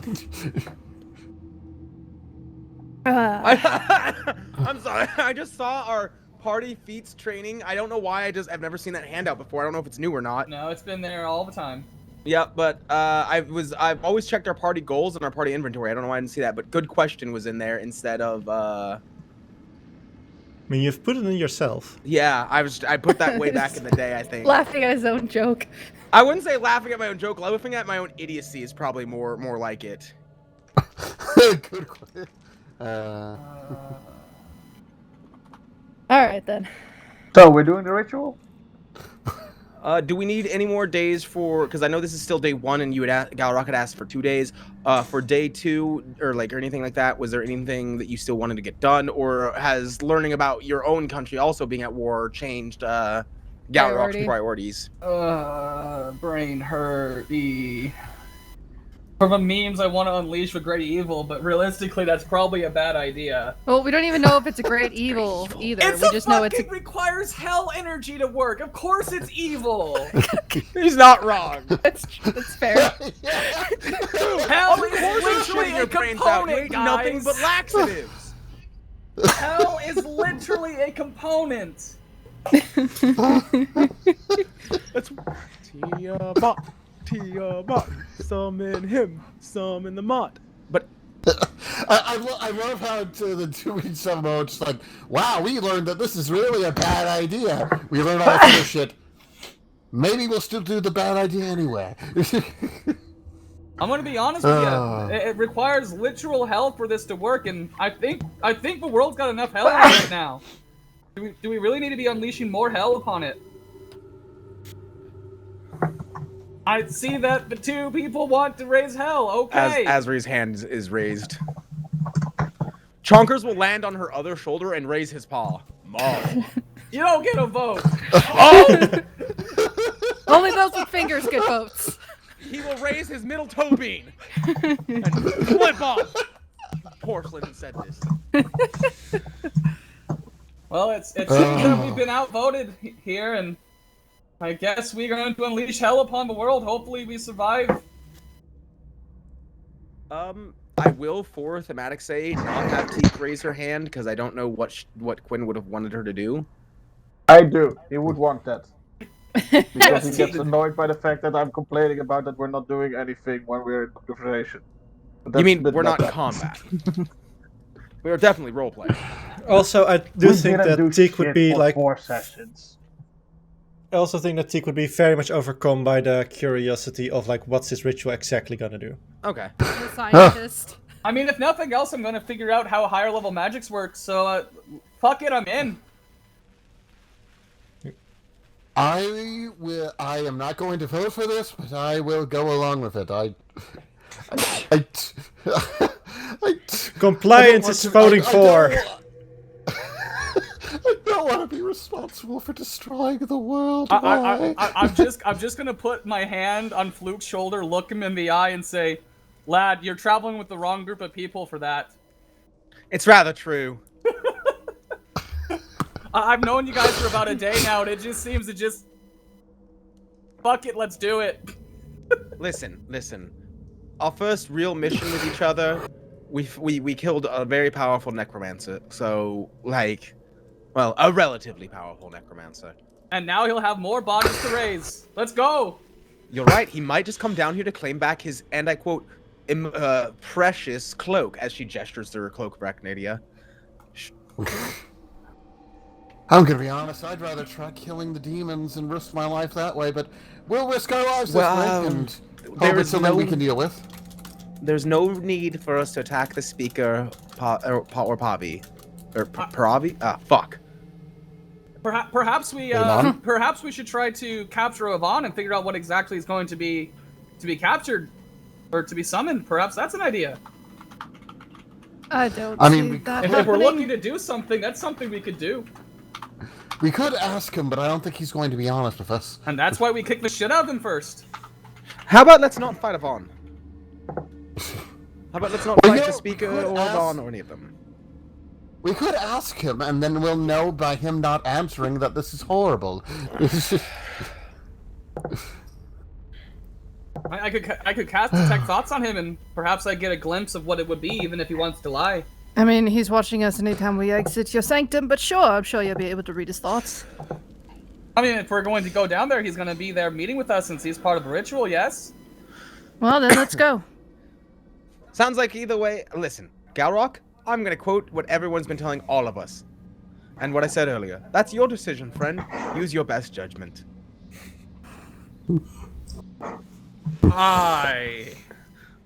She will say in your head, seriously, I have no idea. I feel like he might frappe your brain if you do that, or he might not even know. So, like, you use your best judgment. What's a frappe?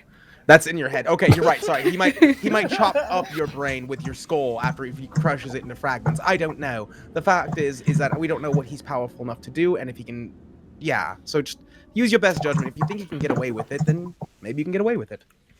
That is a long spell description. Wow. Let's detect thoughts. Yep. So it automatically succeeds, and I can probe deeper and make him make a wisdom save to see if I gain additional information. But Honestly, more spells should work like this. So Yeah, right? So okay, so no matter what, when we when we get up to him, I'm gonna cast it on him, and we're gonna ask him what's going to be summoned, and we'll get at least a surface level understanding, and then once that happens, if I'm more curious, I'll try to push further and make a good wisdom save. Just So that's my pictures plan. JPEG of Tiamat, just like, oh. Yeah, hey, if it is a JPEG of Tiamat, I'm just gonna cast fucking banishment on him, and then we have hopefully a little bit longer to think about what we do as we try to surround him. Just like, okay, well, he's got to climb back up from the ninth circle. Listen, if I get a flash of Tiamat, my judgment is to start a fight. I'm gonna say, Ralgo, you're welcome for that suggestion. Let's go. Okay. Alrighty, Good sounds old like we're banishment. doing the whole thing. Yeah, let's do it. So, Avan is still like upstairs in the library waiting for you. Okay, well, I guess we can go to Avon first and then go to the ritual? Yeah. Okay. Yeah. So it was just a question of, are you gonna get him, or are you just gonna assume like, oh, he knows what we're doing once we're out here, so he'll catch up? Probably better to go to him first. Yeah. Okay. More polite. As you come upstairs, you notice that Avan, he probably would be about done by now, but he has been going very systematically and rigidly through all the books in this library and looking for the book that he's looking for. And he seems a little disappointed that he hasn't found anything. Okay. You have a returned, or well, yeah, you have. I assume was these two? No, these was not 2 days. I assume your interrogations are over. Hi, our interrogation's over, and I'm going to cast Detect Thoughts on him.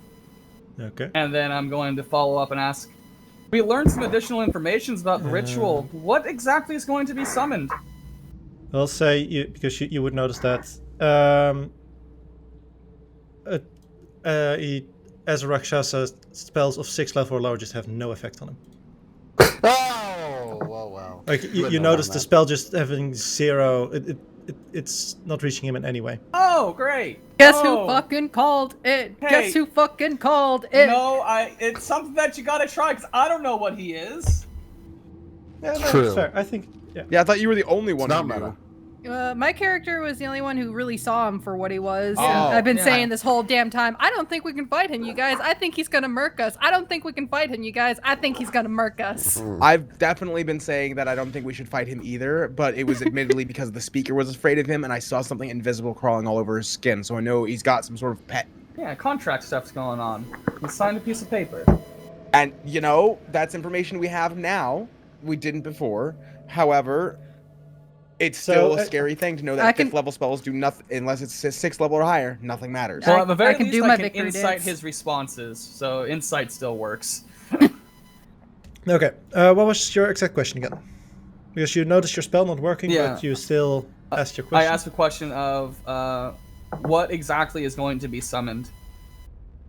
Let's, for brevity's sake, say that you've left Jody downstairs.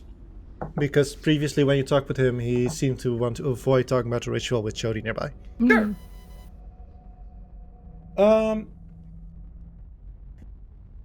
Well, it is going to release my employers, as I'm sure you have guessed, but it will also release everything in the locked away by the crystals at the moment. How do I say it? Jody seems to be thinking it will put it back in this plane, but it will just allow the souls and the spirits to go whatever next plane they would be welcome to. We already knew about that, but it also seemed like it was going to summon something in particular. Can't figure out what that something is, but do you know? Make an insight check. Okay. Is anybody else going to insight as well? I'll do it. I mean, Okay.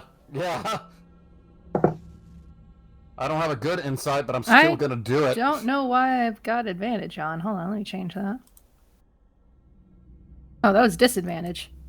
Oh, reroll. Reroll, yes.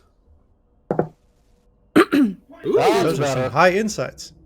Nice. Oh, that is an actual high insight, but until then. Yeah.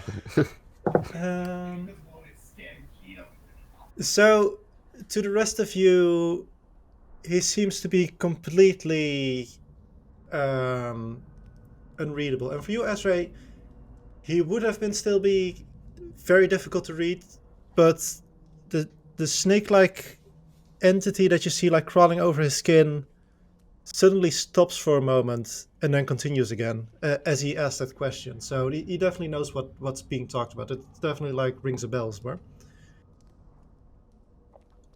As he says, well, the previous inhabitants of this area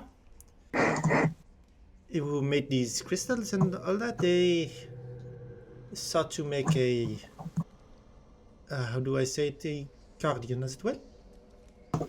A what, sorry? In these, a guardian. A guardian. And this guardian will likely attack whatever is there, but I think it's no worry for any of us here. If you want to be exact, I think what they call the guardian is a avatar of fate.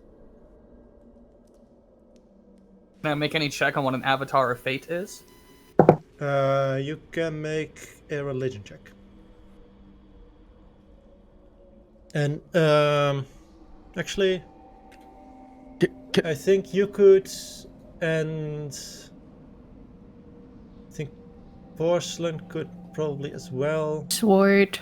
So religion, not arcana? A religion, yeah. Okay, cool. Same modifier for me either way. Holy shit! Go, Porcelain! Go, Porcelain Ranger. Sorry. Okay. I my brain, when you said the Avatar of Fate, thought of Karsus's avatar. And so I'm just sitting here like, please no, we are not 20th levels adventurers. I don't know if anyone saw my face on stream when he said that, but like I had an actual reaction. No, I'll watch the vote later. Thinking, why does a Guardian of Fate need hell magic? Well, Because fate is cruel and unyielding. Yeah. Porcelain, that for you, Galrok. Oh, that's very heavy echo suddenly. Yeah, my headphones died for a hot second. I'm trying to get them back up. Okay.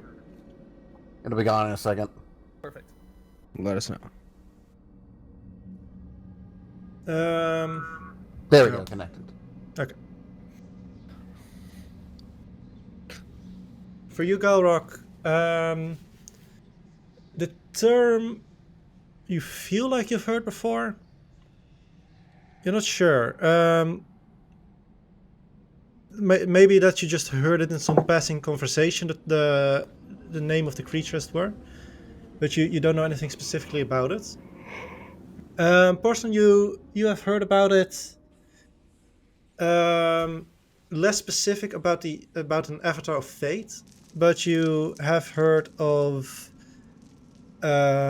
various cultures around the world have these like avatar guardians.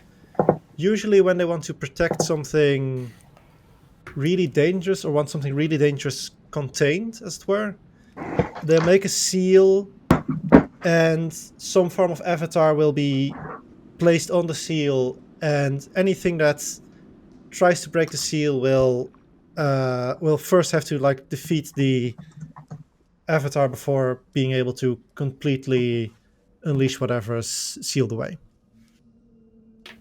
So that's something that will need to be addressed in this case, or that's what will be summoned in this case.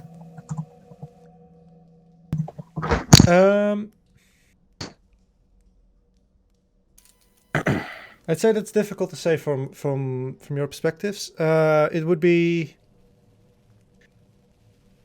I think you would know. The ritual has like multiple components like spinning at the same time. So which one exactly will happen first is difficult to say.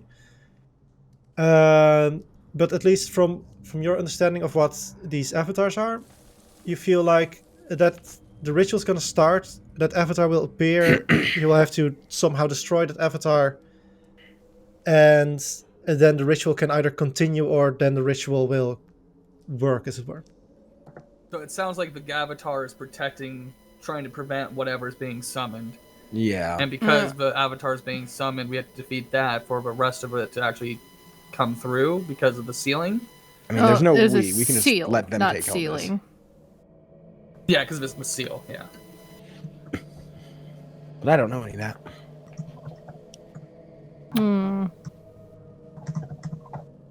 So Porcelain will relay this as best she can to say. I believe he's saying this and that and the other thing. And I look at Upon. Are you prepared to deal with that? Of course.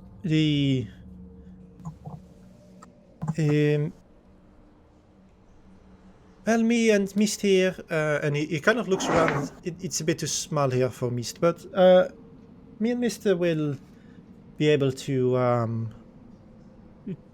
defend ourselves from it. If you wish to help, it's of course welcome. I think I can, if you wish to, you can kind of distract the creature, and I can finish the ritual and free the creatures. Or souls, I should say. And Yeah, and all creatures. once the ritual is concluded, the avatar would cease to at least be at our plane, correct? I think so.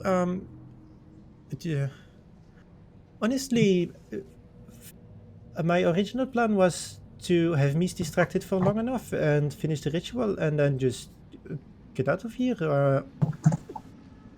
Once the ritual is complete, my contract is gone. So, if you want to stay and destroy the avatar, that is all good. Me and Mist can help you. But we can just leave. I don't think it can do much harm in this case, right? That does bear the situation of us, is that we don't know another way out. You were going to show us originally, but it seems we're a bit more on board with witnessing this ritual.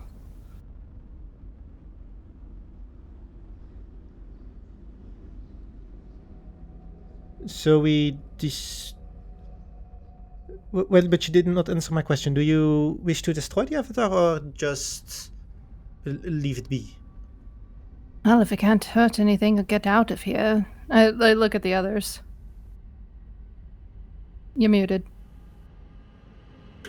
Thank you. I'd rather not fight anything that's referred to as an avatar of fate, but that's also just me. Well, if we can leave it here and it doesn't cause any harm, I don't see the problem. It's just the leaving part that will be difficult. Yes. Well, unless you wish to witness this ritual, you can just wait. Well, not here, but somewhere closer to where we will depart. Me and Jody will do the ritual, and you can. I will come back to you and show you the way out. I think I'd be interested in watching the ritual. Aye, that sounds definitely interesting. I suppose I don't care either way myself. I'm just interested in being able to get out of this alive, that's all. Well, sounds like the safest place to be is next to the guide or at the exit. Which would we prefer? And she's going to look to Decorm and Fluke.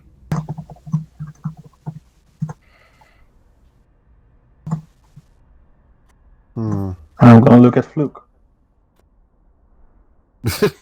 He's just gonna just look back and forth, fold his ears, just like, I mean, I certainly don't want to fight it. Not ideally, at least. Especially considering, I don't know. I don't know exactly what we'll be dealing with, and I'm concerned on what we'll be doing to it by trying to conjure this ritual. The one for going, two for staying. You, Decorum?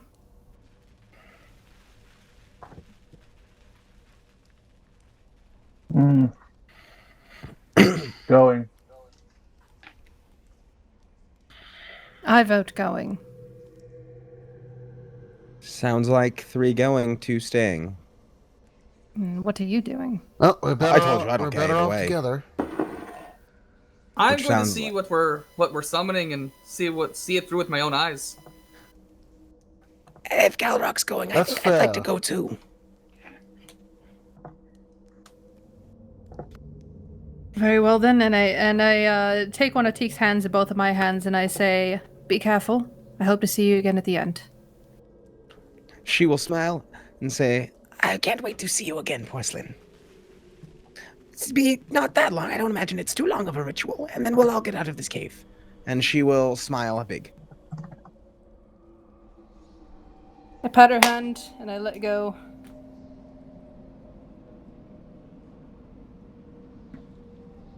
Okay. So Galrok and Teak are gonna watch, and the rest is gonna wait until the ritual's over, I swear. Yeah, we'll take a Cozen with us. Yeah. Cosm? Okay, that's fine. It's an M, right? Okay. I think I'm gonna put all of you on this map. And we'll have to see how this exactly goes, because for most of you this will just be kind of like waiting until things start happening. Oh, It's so this Licky. is where the circle is. Great. Oh, that looks like a bad circle. I like it. That's, yeah? And I'll give all of you sight with what's his face? Oh, I can do that. Then in that case, One thing I'm actually going to ask, how far are we from the circle from here? Where are we looking at? no, you wouldn't be there. You're just there because the last time on the map you were there. You'd be much further away than this. But I'm gonna put all of you like down there, so you can at least a little bit see what's happening, I hope. I can see through Teak, so it's okay. Oh yeah, that's also for... Other people. I mean, Yeah. you could put a You guys don't campfire and add a light source, or just make one of the tokens emit bright light or something. Yeah, but because the... it looks as if you have tokens on the map, gotcha. and if they are blocked as well, because you can't see the bright light if the light is blocked from your token. Yeah, yeah. Yeah, and I will probably, since Fluke's feeling odd about this and worried for Teak, if nothing else, he'll probably send Vivi down to watch. Okay. So now all of you should be able to see. Can you counterspell a ritual? I think you technically can. Well, we could always you could always cast erratic hammering.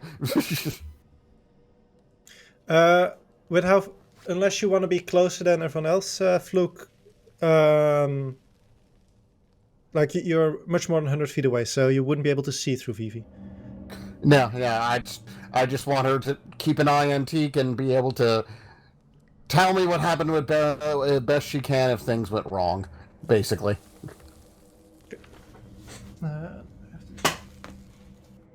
She's basically just watching So- over him and ready to fly off should things go bad. So here's the thing about your whole counterspell proposal. Yeah. Well, it is possible according to D&D rules. I don't know how Slumperd rules things, but on that one, but you'd have to use a spell slot high enough because it's cast to the creature to stop the spell. No. DC equals 10 plus the spell's level. Okay, I have to look some things up, so this is also a good moment to go on break, Let's do it. and then Let's do it. afterwards we'll go back. Okay. Break. Alright, so now I guess we figure out what the hell's gonna happen to us. So this is how Teak and him die.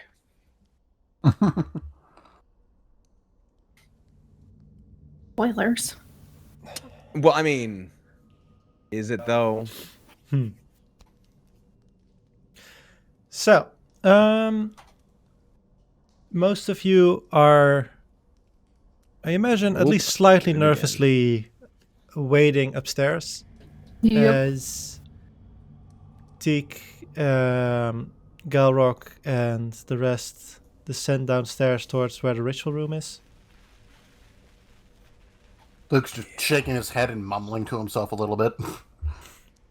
Very anxious. And so for Teak and Galrok, as you arrive, the ritual, seeing it in real life is a lot more impressive as how you saw it in the books. In the books, because it was very clearly not made or drawn by people who really know about their arcane and everything. It was all a bit crudely and odd and like weird ways to like fix errors and stuff.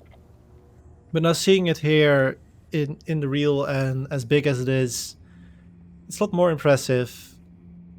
Jody, somewhat nervous, but also seems to be at some form of relief in that it's gonna be over. As he steps into the ring, and immediately as he does so,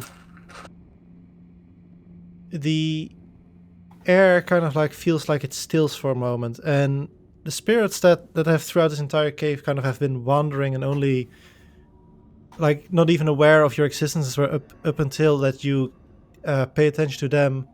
Suddenly around Teak and Galrok, they all stare in the direction of the ritual. Oh. From the rest of your perspective, it's probably like a couple of moments later, but suddenly like all the spirits suddenly stop and stare at one point where about you think that probably the ritual's taking place. Okay. As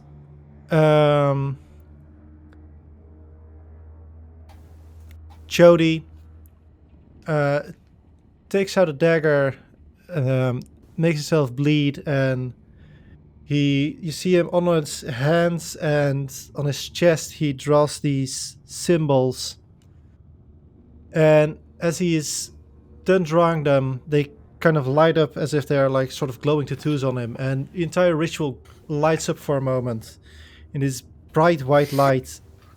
And from everywhere where he had drawn, veins on Jody's body burst open, and blood is like magically like pulled away from him into the rest of the circle. Woof.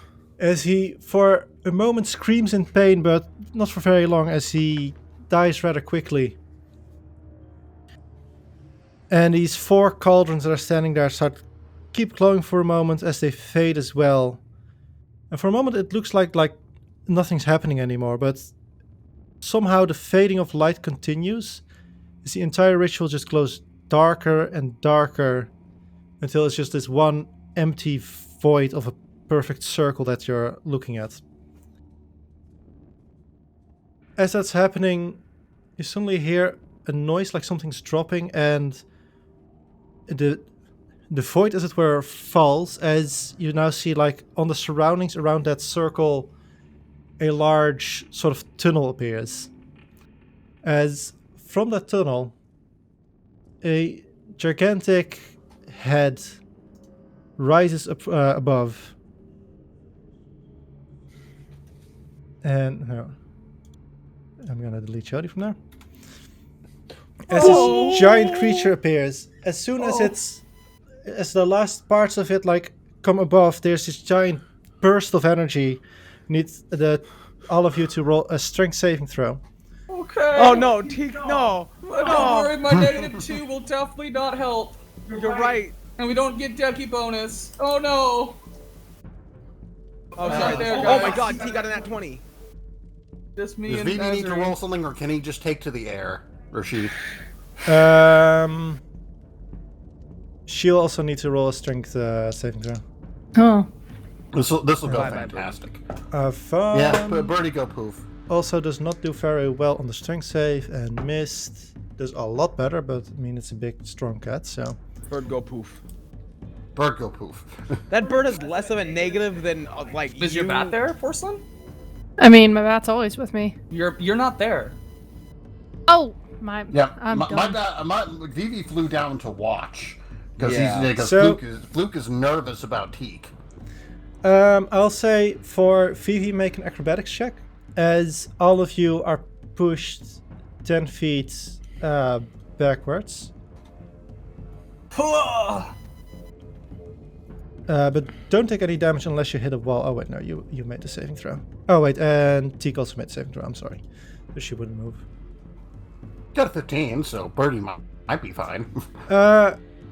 Vivi gets blasted also backwards and just barely managed to kind of like throw itself into the hallway to avoid like the walls and poofing on those. But for the rest of you who look from upstairs, you see this wave of energy also come out of it. Kind of like ignores the walls of the cave system and just expands like a big ball. And as it comes by the sharks, it just instantly like destroys the sharks that it touches, and as it comes to the crystal also shatters. As that happens, the spirits all around like start one by one disappearing and vanishing. As this creature starts attacking, and I need everybody to roll initiative. Or everybody, I need Teak and Galrok to roll initiative. Okay. Okay. It's hostile.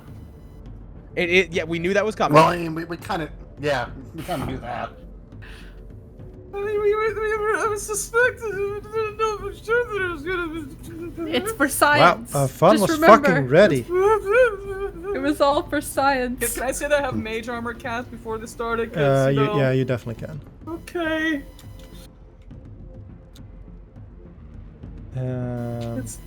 Is it time to blink? I think it's time to blink, guys. Yeah, honestly, while he was giving the description of everything I was going through, Teak's spells to make sure I had the ones prepared I wanted prepared because we just took a long rest. And we all Fluke was die there just to be together like, when we you know, die. this would be a great time to stab the Rashaka in the back and run. He's Listen, not look, there. Teak sees her exit, alright? It's off to the left, and it gives her a perfect area to watch and blast anything coming down that tunnel. That shouldn't. I will also say, bit meta, but stabbing a Rakshasa in the back is probably the dumbest thing you can do. I mean, if we're talking meta, Fluke is technically a rogue that's of good alignment with a magic rapier. I'm just saying. If we're going meta. And and the creature those are just itself facts as about your well, of character. course. They're good facts, mind you. There you Rashakas are vulnerable to piercing weapons from a good character for some reason. It's weird. And Unless this one isn't. True. Depends on how meta we're talking. it rolls a Avatar of Fate. Who has? Where are you? No, not a 24. A 13. It was a 0 on my end. I banished the avatar. So Go away. Mist reacts immediately as it kind of has been waiting for a chance to pound on something, and as it just kind of disappears and then appears right above the creature as it's just gonna go for all of its attacks. So first a bite. Let me. That does not hit. So you see Mist biting, and you see these 3 little balls that kind of floating around the avatar, and it just... One of those balls like immediately comes up, and Mist sees it coming, so it manages to kind of retreat. But if it had kind of bitten, continued its bite, it would have just gotten smacked in the face with that ball. And then it's gonna go for 2 claw attacks. That does hit, and that also hits. So that is probably a lot of damage, actually. Probably a lot of damage, actually. Let's hope. And you again. That's 8, it's 14, 24. As Mist is just clawing at it, trying to bite at it, and you see Mist also like its tail is starting kind of like glow above its head, and it seems to be aiming some form of attack, but it's not quite ready yet. As Van goes, I think I did Mist's initiative wrong because... Oh no, sorry, Mist just has a big bonus to initiative. That's fine. And did Mist move, or is it still up? Oh yeah, sorry, it did move. It moved up to it. Then Van goes and has a bit of a problem because he needs the empty space, so he is gonna move. You have 30 feet, I think, right? 40 feet. So there, and there he's gonna move kind of behind the creature. As you see him grab something from its pouch, but that's the end of his turn, as it is Galrok's turn.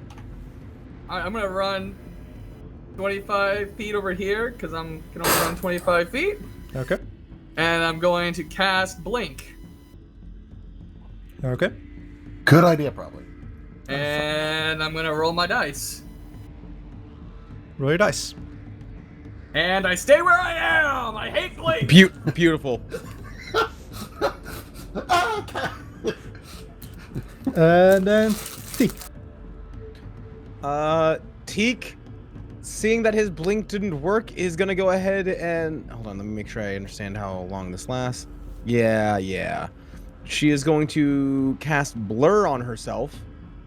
Okay. Nice. And then... What's your movement, Teak? I need to remember that because you're not Asri. You're 25. And we can move through friendly, right? Yeah.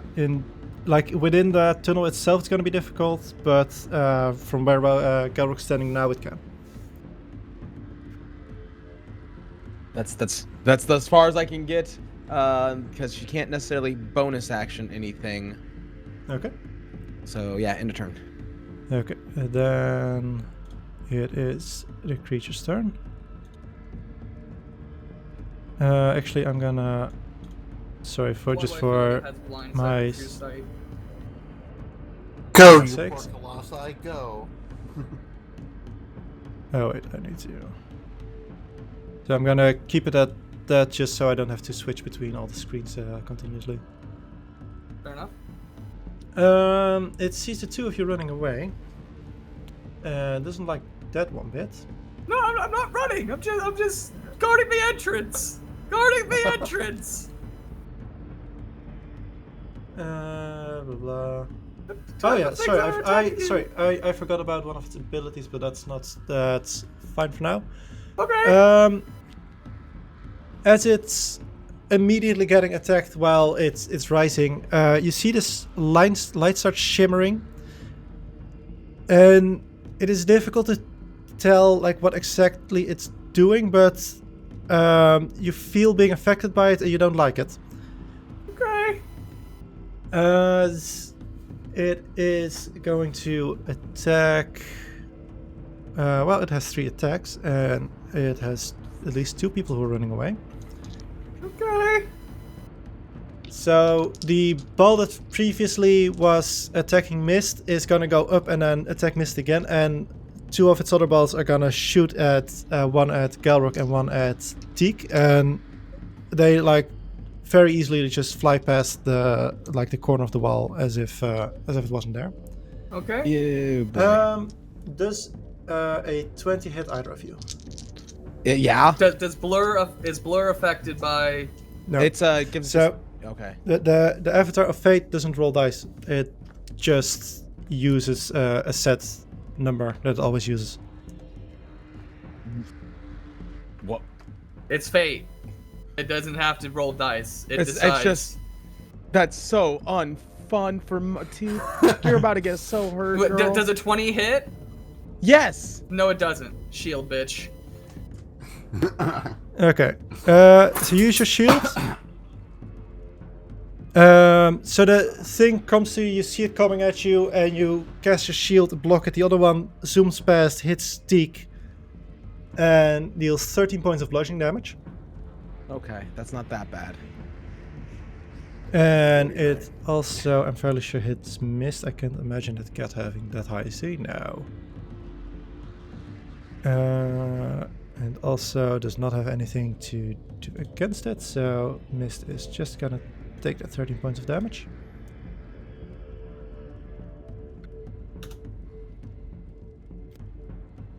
And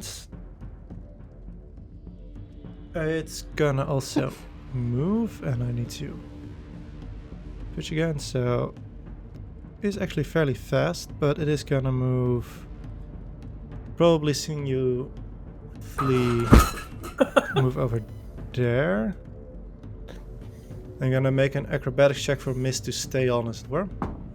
Oh, hello. Why are you chasing That me? I'm not doing anything to you. Definitely It's works. minding my own business.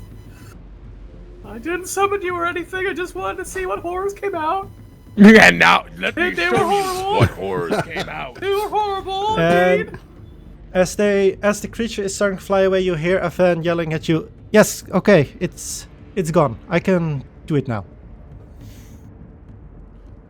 As it is Mist's turn, and this time I'm not gonna forget about the ability. So when you start your turn, while this creature is being, you see this visible creature. It kind of works like a Medusa, that you can avert your gaze to not do it. But if you start your turn while you can see it, you have to make a Constitution saving throw or be affected by its destiny. And if that happens, you can only use all your rolls that you roll that are higher than 10 are counted as 10. Okay. And so first Mist is gonna make that rolls a natural one. So I think only just not really nice for the Avatar of Fate, but yeah, Mist with a 10 on its die still hits. So this time you see as Mist again goes for the pound with its two claws, hitting again, dealing a little bit less damage this time. But you see this giant, like its tail now hanging above its head, start lighting up, and it just shoots this light bolt on top of this creature right down. And all rolls until the start of your next turn. Gotcha.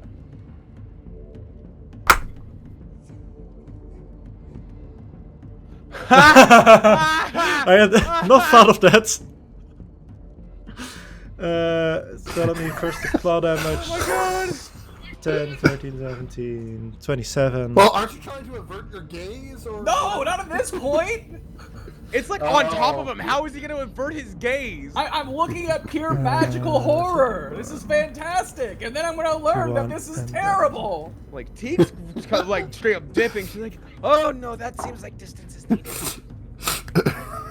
Save distance 12. from precautionary reasons. I was instantly thinking, hey, don't you need to get an 11 for blank to work? Yes. Remember, fellow lab assistants, always create a safety zone. This is no longer a safe space. I'm going to have to call the police. This is it's not meant to be a literal middle finger to Ralgo, but it's a literal middle finger to Ralgo. I accept the fingering. So as Mist fires this bolt on top of it, the creature is just mashed into the ground, and it's like gets lodged in there for a moment. As it is Avan's turn, who is going to avert his gaze because he has no point in attacking the creature, doing anything like that. So he is gonna, I think, Galrok, make a perception check. Okay! Don't I need to make a Constitution saving throw to see if it can be higher than a 10? No, that's only at the start of your turn. And we're not counting last turn, that's fine! No, that's how it should have fine. technically, but I narrated as it activated the ability It's fine, it's a on 12. its turn. With a 12, you see Avan pick a scroll from this from his pouch, and as he unseals the scroll, it immediately starts burning in fire and winding out like way longer than it should be able to, and he just drops it into the hole that's been left. Why did this? And as he does that, the Avatar of Fate immediately just completely forgets about you and Teak and starts looking at Avan and completely focus on that now. Okay. As it is now your turn. Okay. Since you don't want to avert your gaze and you can still see the light, you need to make a Constitution saving throw. Yeah, I'm gonna look at it because I don't know not to not look at it. 15, you just save. You feel still like this light is somehow affecting you, but you can't really place your finger on what it's doing. But you feel like you don't feel like this effect has completely done anything yet. Okay, question. Is the scroll's magic thing, is that still ongoing? Sorry, what do you mean with the scroll's magic thing? You said that Avan pulled out a scroll and it burst into flame and started doing magical stuff, right? Because it's a scroll? Yeah. Can I cast Dispel Magic on that? Rude. What's the range on the spell magic? 120 feet? That'd be very difficult. Because he dropped the scroll into the hole, so it's falling now. So what if I ran up to the edge of a circle to do it? No, I'd say it would be make an initiative check. An initiative check, okay. Because it is reacting fast enough before it starts to fall. Okay, initiative check. 16. Okay, I'll say that's enough. You can cast a spell if you want to. So I can cast a spell magic on it? Okay. Do I need a move for that or no? No, I think in this case it is just you see him drop it and that immediately you do it. So it would be still like in the air in front of you. Okay, so I would like to cast that at 4th level. I'm sure it's not 4th level, but I'm just gonna upcast it to do it. So. Okay. Make an intelligence check because that's the thing, right? Yeah, assuming that the spell that he's doing is it is higher than 4th level. It's much higher. Okay, it says DC, make an ability check using your spellcasting ability. It doesn't say anything about proficiency, so I'm not gonna ask. That's a nat 20. Nice. If there's ever a time. You see the scroll dropping and the flames go out. You see Avan looking and in a form of disbelief, and then he jumps after it into the hole, trying to get that.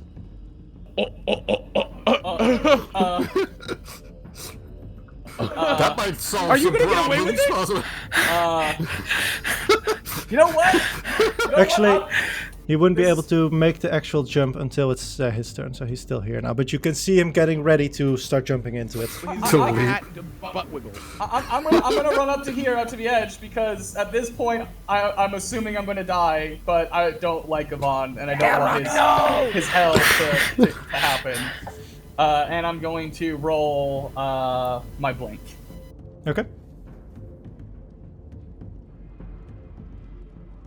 And blink into the ethereal Finally plane. disappears.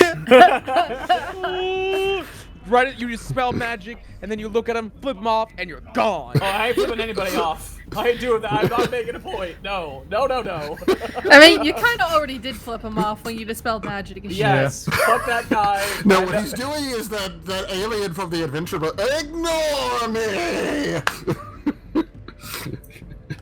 Then it is Teak's turn. Sorry, I took a bite. Seeing Galrok disappear, she's gonna continue to do that booking it thing.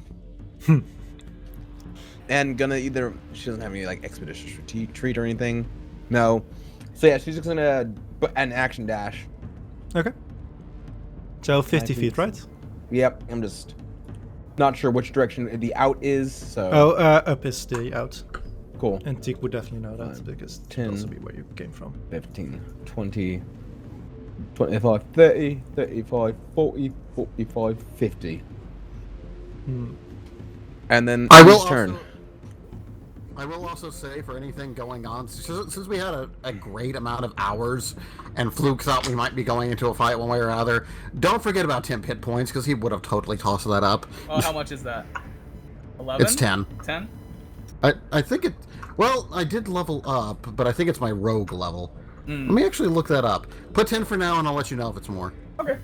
So the Avatar now has an interesting situation. It is smart enough to know what Galrok just did. It's also smart enough to not care about Teak while Avan's doing here things. Yeah, so I'm helping you, Avatar. Don't fuck me. Oh, exactly. That's kind of what's going through its mind right now. So the 3 balls are like the 2 that were gone, like zoom past your head and go straight down towards Avan. And the 3rd one that was up is again going to attack Mist. And Avan... Yeah, it would be 11. So 11 for all. Okay. He's gonna be hit by that. And he has not set up his defense at the moment against physical attacks, so he is just gonna take a bunch of damage. Hooray! So that is... Destroy Avan. 26 points of damage for him. As you hear something crack as the first ball hits his shoulder and the second one hits something somewhere around his leg. Mist as well takes also some damage, or well, 13 points of damage because also takes average on his damage rolls. And then it's Mist's turn, who also is smart enough to understand what you just did. Oh! No, he's not. He's a dumb dog cat thing. He's fine. So, bruh. You see again, Galrok, the charge of its tail starts charging again. It's not ready yet, but it's charging again. But it starts swearing around, not aiming directly below anymore. But with its claws, it's still gonna gnaw at the Avatar. And oh wait, it does need to make the saving throw as well, Mist. So let's do that. That's a fail. Doesn't matter because it still hits. So sorry, Avatar, your ability is gonna be more of a hindrance at this point. So that's. I really likes to be mauled by a dog. 18. I knew this day would come. Mist is progressively rolling better every turn.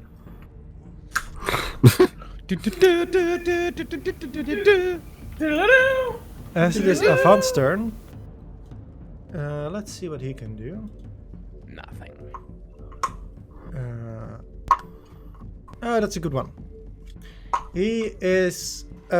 you see him reaching out to the scroll, and suddenly the scroll kind of gets yanked up a little bit and giving him the moment to catch it. So I'll actually roll a dexterity saving throw or dexterity check to see if he can. Okay. It's a bit of a maneuver. Nah. But sorry, it was a 16 on the dice, and he's pretty good dex. Girls have one-time use, right? I'm thinking. Well, but it didn't get used. You see that, and I as didn't soon as he I dispelled it. as soon as he grabs the scroll again, it immediately lights a flame again. And this time he chucks it deeper in.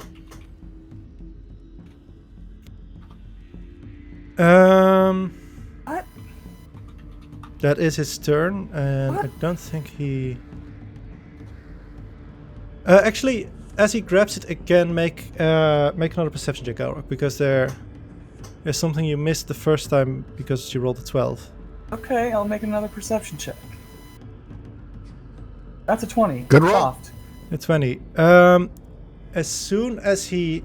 At the same time that the flames appear, you see also that Avan, his fur and his skin started to whiten a little bit, and as if he's growing older, as it were. He rewound the scroll with time magic. Yeah. And Can I counterspell him doing the scroll? it's not a spell. It's Okay. with your expertise, you would know that this scroll is doing something to his appearance, as it were, upon touching it. Okay, with my experience, do I think that if I touched it, I could stop it? Because I thought I dispelled his magic. He touched the scroll again. The scroll didn't stay burnt up. So it seems like the scroll's got some kind of touch-based multi-use magics involved, maybe. I'm gonna say make an arcane check with disadvantage, because you have like less than 2 seconds as it were to think right now. That's fine. 18. And 18, I'll say, it's difficult to tell, since how little you see Avan doing when he grabs it. You feel like this is something that just activates upon touch. And apparently the only thing that for Avan at least is necessary is to drop it down there. Okay. So you're not sure if you touched it you could use it yourself, or would just also activate it, I swear. Okay. Alright. Huh. Okay. Huh? Okay. Now it's my turn? It is now your turn. Yeah, sorry. Okay. So I'm not looking at the avatar because I'm paying attention to the scroll and everything. Blink yeah, says that's right. that I can appear within 10 feet of where I blinked out. Yeah. Could I blink out in the hole where the scroll is? You'd be falling, but yeah. I'm gonna do that. Man. Okay, interesting. So you start falling, and the scroll's also like it's much deeper than you at this point. Okay, I didn't, because I'm right after his turn, so I didn't know how much deeper it could realistically get. Because I'm 10 feet below the surface of the ground, and he threw it from the surface of the ground, so I'm not sure how the turn works. So and the all that. first turn, he dropped it in. You dispelled it, but it still kept falling. Then he jumped after it, kind of brought it a little bit back up. Oh, so I'm he's sorry. also in the hole. Yeah, I'm sorry. That's because I need to. It's annoying for me because I need to switch between screens. Oh, okay. When moving he still jumped in, it. yeah. Okay. And he used Gotcha. used Mage Hand to kind of whip it back up, and then when he had it and was falling, he just chuck it down. Like this time with actual force, trying to get it as deep as possible.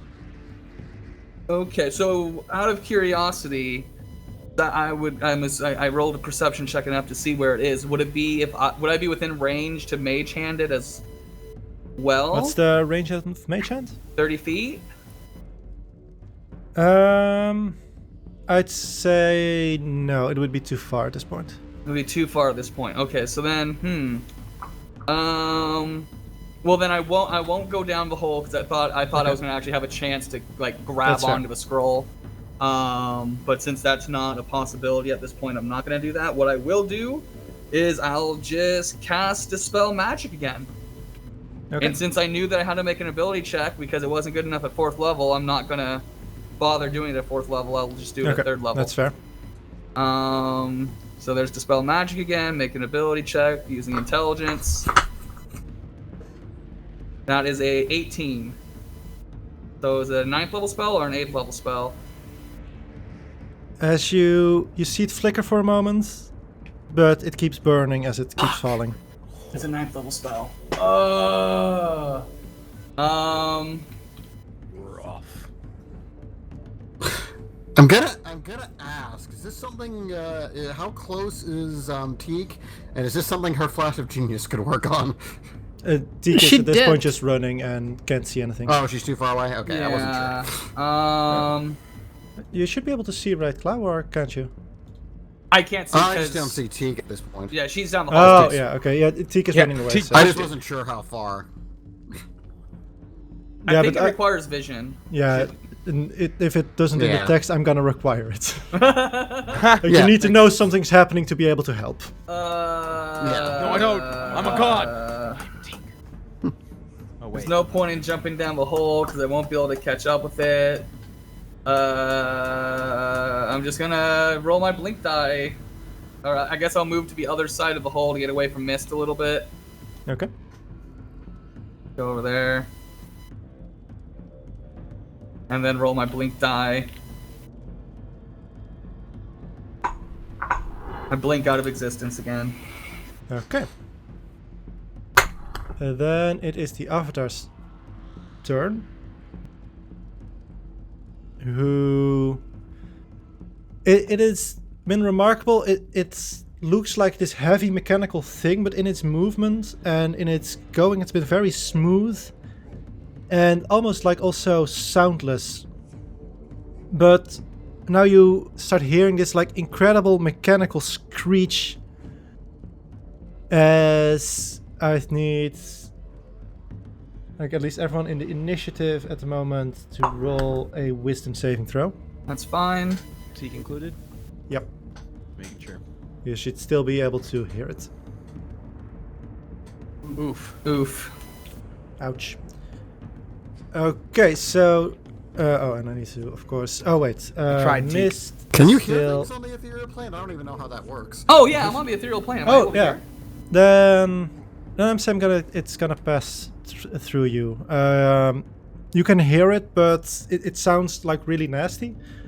But it doesn't affect you magically as well. Oh cool. Thank you for the shout out, Fluke. Yeah, of course.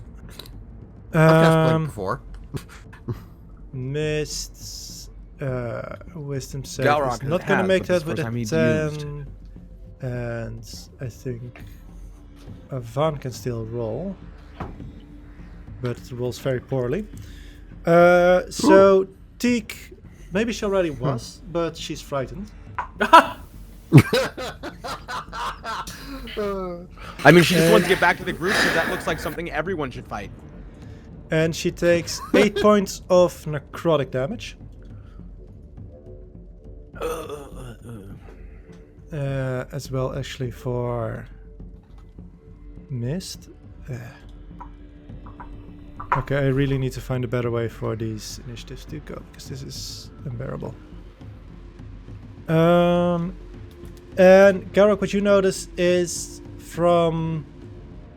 both from where Teak was coming from, is kind of like green energy is pulled away and stored inside the avatar, and you see like this kind of small mechanical drones coming out and start repairing the creature. Okay, do I see it come from the hole and from mist as well? Yes. Okay, so it seems like they were all affected. Okay. Yep. And it still also has its attacks. So it's gonna use those, and at this point I think for it the Rakshasa is way too important compared to Mist, so it's gonna shoot all 3 of them at him. So that's 39 extra. Onto mist? Or onto On Avan. Okay. And you hear more cracking, and if you look down, you notice that Avan is looking pretty roughed up, but also not very impressed. As it is Mist's turn, who how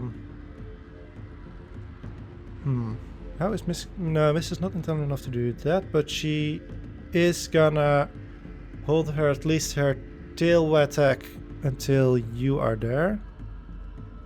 Yeah, it was.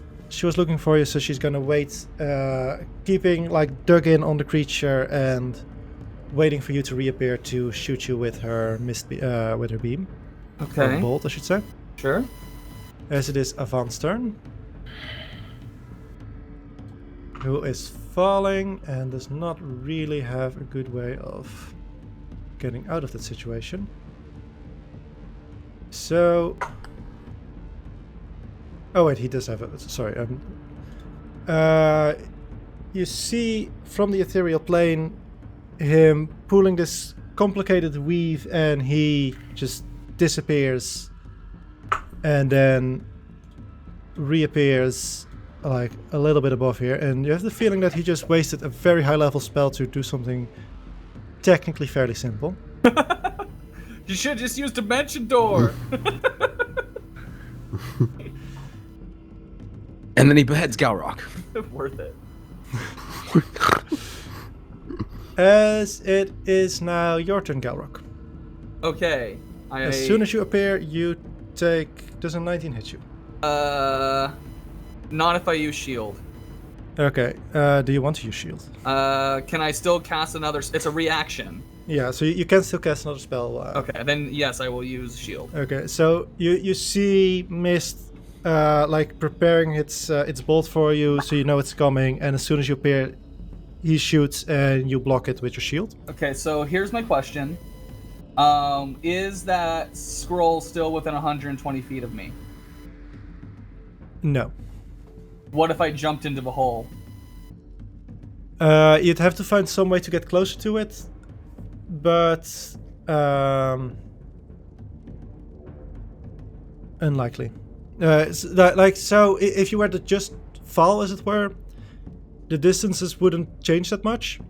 So you'd have to find a way to get it closer to you, or you get you closer to it as well. Okay, yeah, I was just curious if like an extra 10 feet would have made a difference or not, because I can blink 10 feet.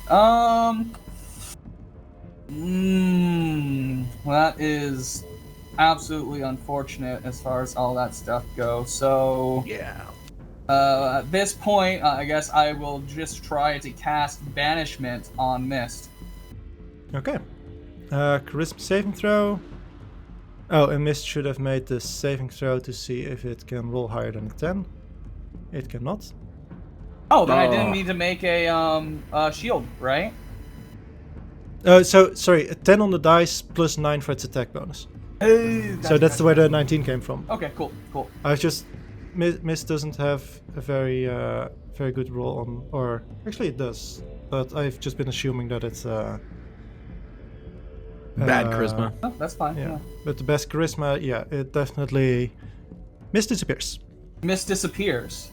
Because of the banishment. Awesome. So then I'm going to shout out at the avatar and say, I've done all I can. Take care of Avan. And then I'm going to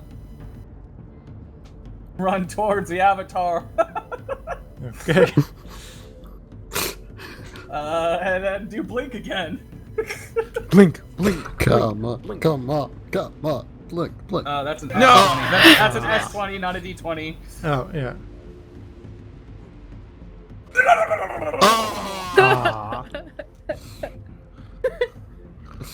By one. So, I imagine Teak just keeps running? Teak was going to hopefully wait. She wanted to get a bit of distance, like 75 feet or so, to make sure. But like, she did want to hopefully see Galrok around that corner. I have a quick question though, because I kind of wanted to ask. I know that Vivi went into the hallway earlier when pushed back. I assume at that point Vivi went off to tell Fluke that something big happened. So, and this is, I'm saying as Teak, so she's going to kind of position herself at a distance because if it comes for her, she wants to run.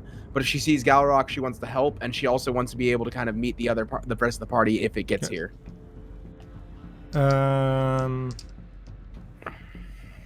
So I guess she can just wait there.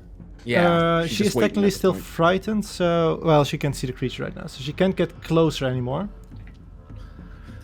Okay. Because she doesn't know actually, it's you know there. what she'll do? You know what she'll do? She'll drop down. Where is he? I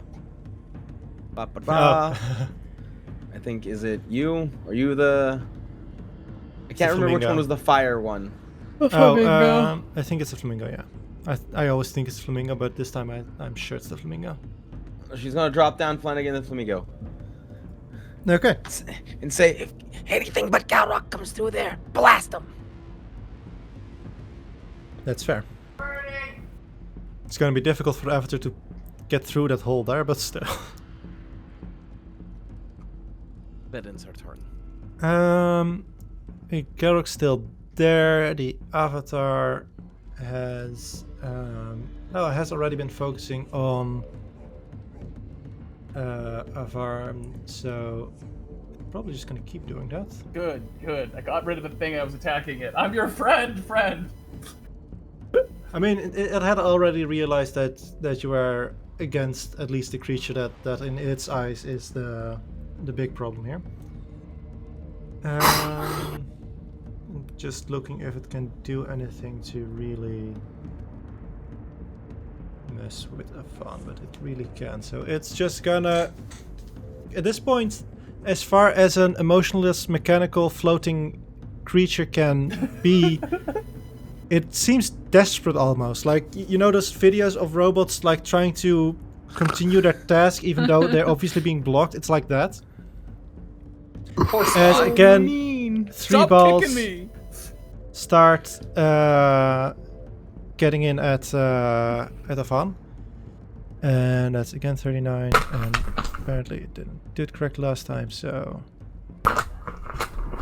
that's... Oh, I'm an idiot. Oh, well. It's okay. 65. And another one because I forgot.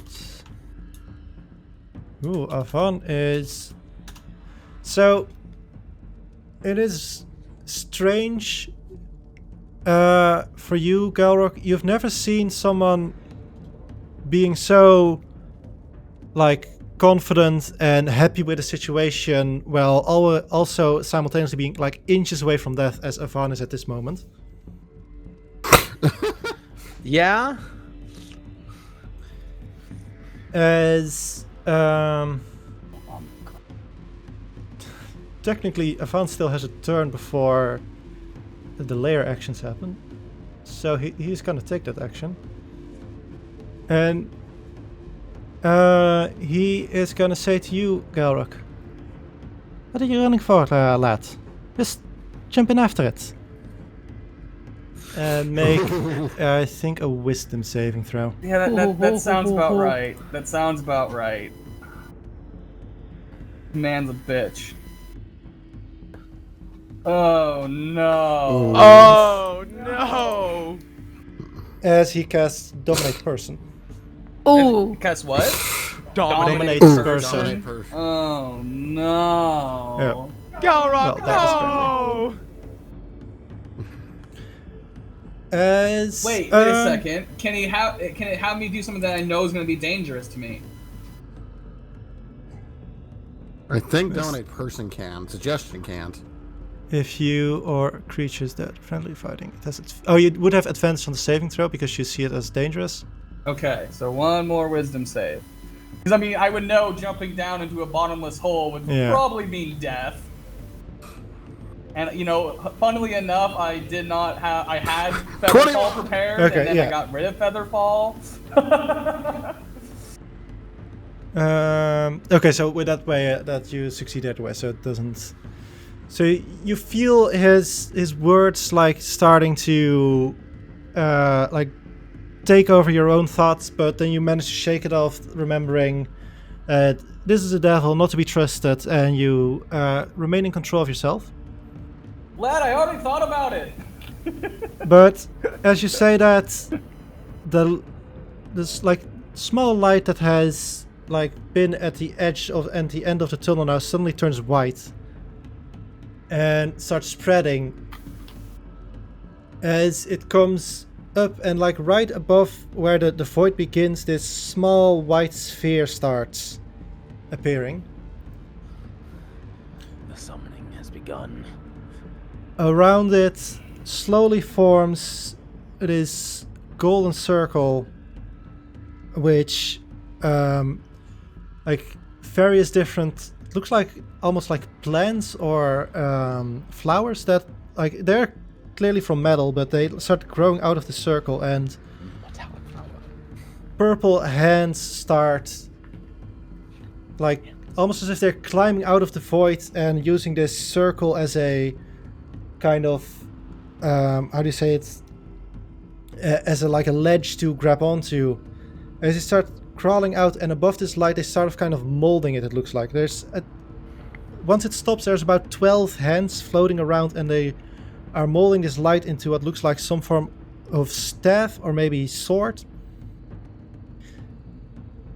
And as it's finished, suddenly this new light appears. As it does, I need well, Avan is probably at this point just gonna die, but I need both Galrok and the Avatar of Fate to make intelligence saving throws. That's what you're good at, though, Avatar. right? Yeah, so good. An 8 isn't great though. No. I could have dispelled magic it if I used manifest mind. God damn it. Oh, the freaking manifest mind book. Yeah. With a 15, you lose all your first level spell slots. That's not so bad. That's not so bad. I can live with that. And No more shield, but otherwise. you see also from this avatar, similarly as from you, like magic is being pulled, but from this machine, which is completely like being kept alive by magic, it just, you see it trying to kind of like keep up, but it goes dormant, and then it kind of comes back up again, and it goes dormant again, and tries back up again. And it isn't completely out yet, but it's not gonna survive here for much longer than you'd give it half a minute at tops, as it were. As it is now your turn. Run, flee enter, run, flee enter, run. Alright, I gotta try it. I know that it's probably not gonna do anything, but I have to try. I'm going to cast Snellic Snowball Swarm. What? Okay. What? Put out the fire, right? Near Avon, not at him, but near him, because it's a radius. Okay. And I know it's not gonna work, but I'm desperate. So as the ice starts falling around him, it doesn't even reach the ground before it gets absorbed into the staff that is now being clearly formed by the hands. That staff's is bad, okay?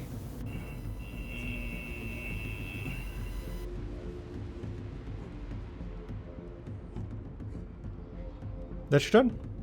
I'm gonna run to the entrance right here, That's fair. and then I'm gonna blink. 'Cause I want to see what happens from the ethereal plane. You start to blink, but it absorbs that magic too. Probably. It hasn't yet. Hooray! Yet. It's not Well. quite that high level yet.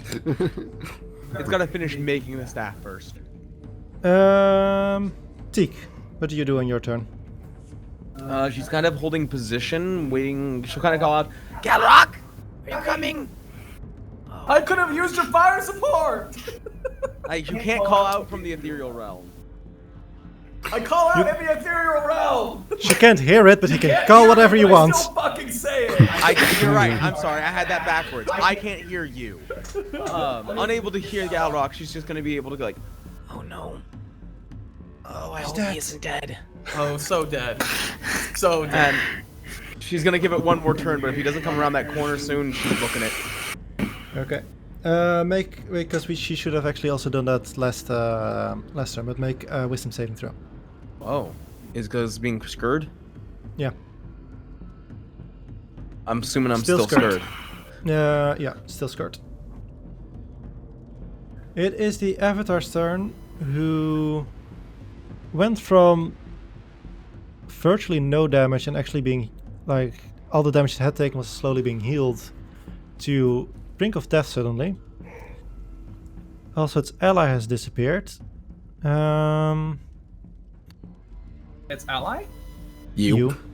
It's gonna self-destruct. Oh, gotcha. Well, I mean, it said it was smart enough to know that I blinked, right? Yeah. But you're not a help right now. You also are aware of. Oh no, book it. It is going to. For a moment, it looks like it goes dormant, but then where it first was like this blue shining color, it suddenly starts glowing green, and the bots that the balls that was using to like attack and do suddenly return, and they kind of spread out like these tiny spiders, and they start just healing it like a motherfucker. And for the moment, at least outpacing the damage that the staff is doing with how much the things are healing. Prioritize healing.exe. And I need to also look at banishment, because can it repeat saving throw every turn, or? I don't know. I don't think. No, it's banished, and then if it's for a full strong minute, that way. I'll repost Okay. it. Yeah, I already looked up, so that's fine. It's Banishment's all and about the caster getting fucked to wear it off. Yeah. okay. And if you don't buy them dinner first, man, you're not gonna get to fuck them. Then Mist is being a kitty in hell at the moment. And you know what Avant's gonna do? He's also gonna be a kitty in hell. As he pulls what looks like sort of a cloak in front of him, and he drops it as it's above him, and once it lands on the ground, Avant's gone. Is the cloak still there?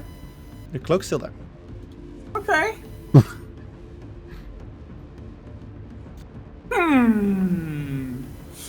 And with that, we're out of initiative. Okay. I would like to blink back and then run over towards the cloak if I can. Sure. Really? And I'd like to grab the evil god thing coming out? Yeah, I want to grab the cloak. Okay. As you get to the cloak, I'd like both you and Teak to make for the both of you, it's an intelligence saving throw as well. Okay. Go gadget +8. Go gadget 17. Alright. Both of you feel like this staff pooling on you, but you're able to resist, and you keep your abilities to yourself, so you don't lose any spell slots this turn. Okay. Can I grab the cloak? Okay. And I want to throw it on the staff thing that's forming, and just hope that it also disappears. As you grab the cloak, you realize it was kind of a bit of sleight of hand, and the cloak itself isn't magical at all. Damn it! But as you throw it over, it kind of just falls through and into the void that's still below. I'm gonna look at the avatar. I just gotta say, well, that was all my ideas.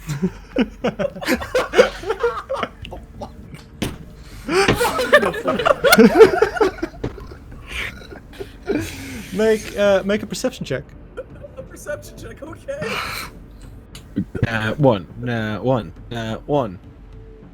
Oh, Close enough. 4, not much better.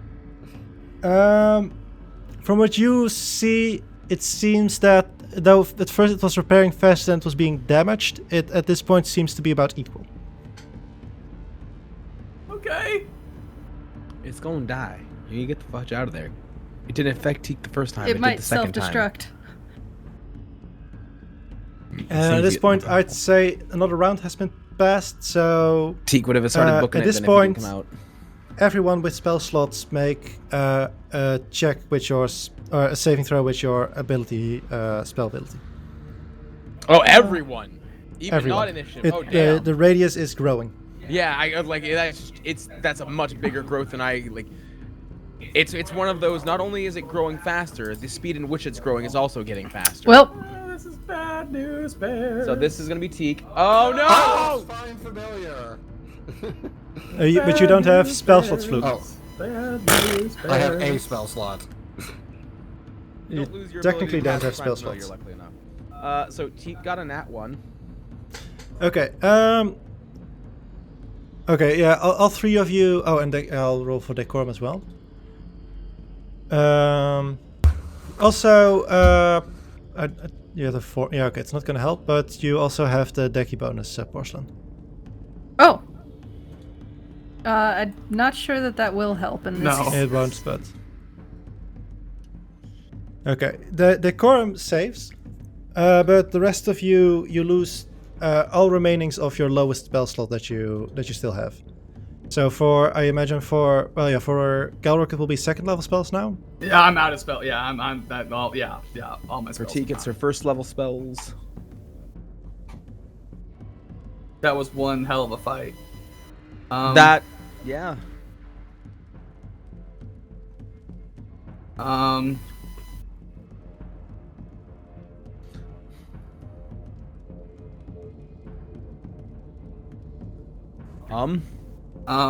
Yeah. Teak has been booking it. She's just gone. She's like, Okay. nope. Teak's running. Yep. The flamingo will slowly follow me as quickly as it can. Much slower than herself, though. Yes. It'll be fine. It's It a can- giant flame-throwing flamingo. If something takes it down, I've got bigger problems. I'd say after a little bit of running, Teak hears the flamingo crack as it's under the same effect at this point of the as the creature itself. And Makes sense. I'd say for all of you, especially with familiars, the familiars are like the longer you wait, start breathing heavily and having a difficult time here. I'm just gonna stay in the room and watch what plays out. Has Vivi gotten back to us by now? She has. Is Teak close? Teak is about halfway. Oh boy. Yeah, if I'd not waited there a couple rounds, I might be closer. But like, she didn't want to just abandon Galrok because like that's not who I don't think who Teak is. I'm not sure. Galrok, Quinn, you're you tell me. completely out of spell slots now, or? Yeah, I got no spell slots. Yeah, that was the fight, man. I was doing all my high level stuffs. Then make another intelligence saving throw. Oh goody. Does everyone or just him? Oh goody. I'd say the rest of you are more at the edge, and it is definitely a thing that the closer you are, the heavier the effects, and therefore the heavier the ability. So for you, it's also there's bigger gaps between every saving throw as well. Okay. Pulse, pull. That's the word I'm But looking for. with the 9, It's gonna hurt. I will ask, would being on the ethereal Yeah. plane save him from any of this? Because if so, he should probably be rolling that still. Unless it's already that spell's been sucked away. I don't know. I'm still not sure I don't want to play. Just saying. I appreciate the thought. Yeah. how long does the blink last? Blink lasts a minute. A minute? Okay. So you'd be about halfway on that now. Yeah. Yeah. So all your magic items for the moment go dormant, which in your case I think also means that your bag of holding explodes. Oh. All my brewer supplies, my orb, my books. Everything has now fallen around you now. my god. I'm gonna start throwing it in my backpack. You're having like heavy vibes of that librarian in Avatar. Like, I need the books. I don't care if I drown in sand. Oh my god. This is seriously Yeah, what I know you want to do. I know you want a new character and all, but your character could still retire in the background. He doesn't need a death wish this strong. What is I'm not Teak's- even that. It's my books. Okay. Okay, there we go. I got everything but my rations in my bag. Fuck my rations. I'm going out with food. My books. Okay. How? Let's before we continue with Galrok. What's the rest of you doing? Because as Teak comes back, doesn't look like Avon is gonna still help you get out of here. But there's no sharks, so there's that. Sharks are gone. Are there no sharks? Yeah, They're gone. gone. Sharks have been Blew up. completely obliterated together with the crystals. Okay, but we can see Teak at this point. Yeah. Yeah. As we would start ritual casting, I believe it's water breathing that I have. I'm sorry, I'm still recovering from that laughing. The way he shouted. Fluke's gonna literally give her a smack to just like, when we're farther away from whatever's doing this, and just points away at the familiars and junk. We need to go. You're right. My apologies. Like I said, I was just still dying. When we get to the distance where we can actually get to the sharks and actually need to do it is when she was gonna do the water walk, because she wants to confirm that the sharks are gone as well before she does that. I was just still dying. From where you would have been waiting, you would have been able to see the sharks actually getting destroyed. Nice. Fantastic. So, where I at least imagine you've been waiting before, you had that lake with the crystal in the middle and the sharks and everything. And from there you had these two passageways, one of which you took, which brought you where you were. And there were like various amounts of tunnels that grow like everywhere and anywhere. But he would have, from the beginning, would have pointed you to a specific one and point out and say, we're gonna take this tunnel, so just wait here until we're back. So my bag of holding. Okay, Is that like I'm gonna dismiss VB and kind of like, okay, everyone, we're out. We're going. We have to. We don't have a choice here. Yep. What were you gonna say, Ralgo? Is the bag of holding destroyed or just not functional anymore? I'd say it's similarly to like if you had emptied it out, as it were. So it's still intact, Okay. but for the time being, as it were, you could rip it like it's a normal bag. That's fine. But it hasn't been destroyed yet. Cool. Dump all of my rations on the ground. Go back to the original plan. Okay.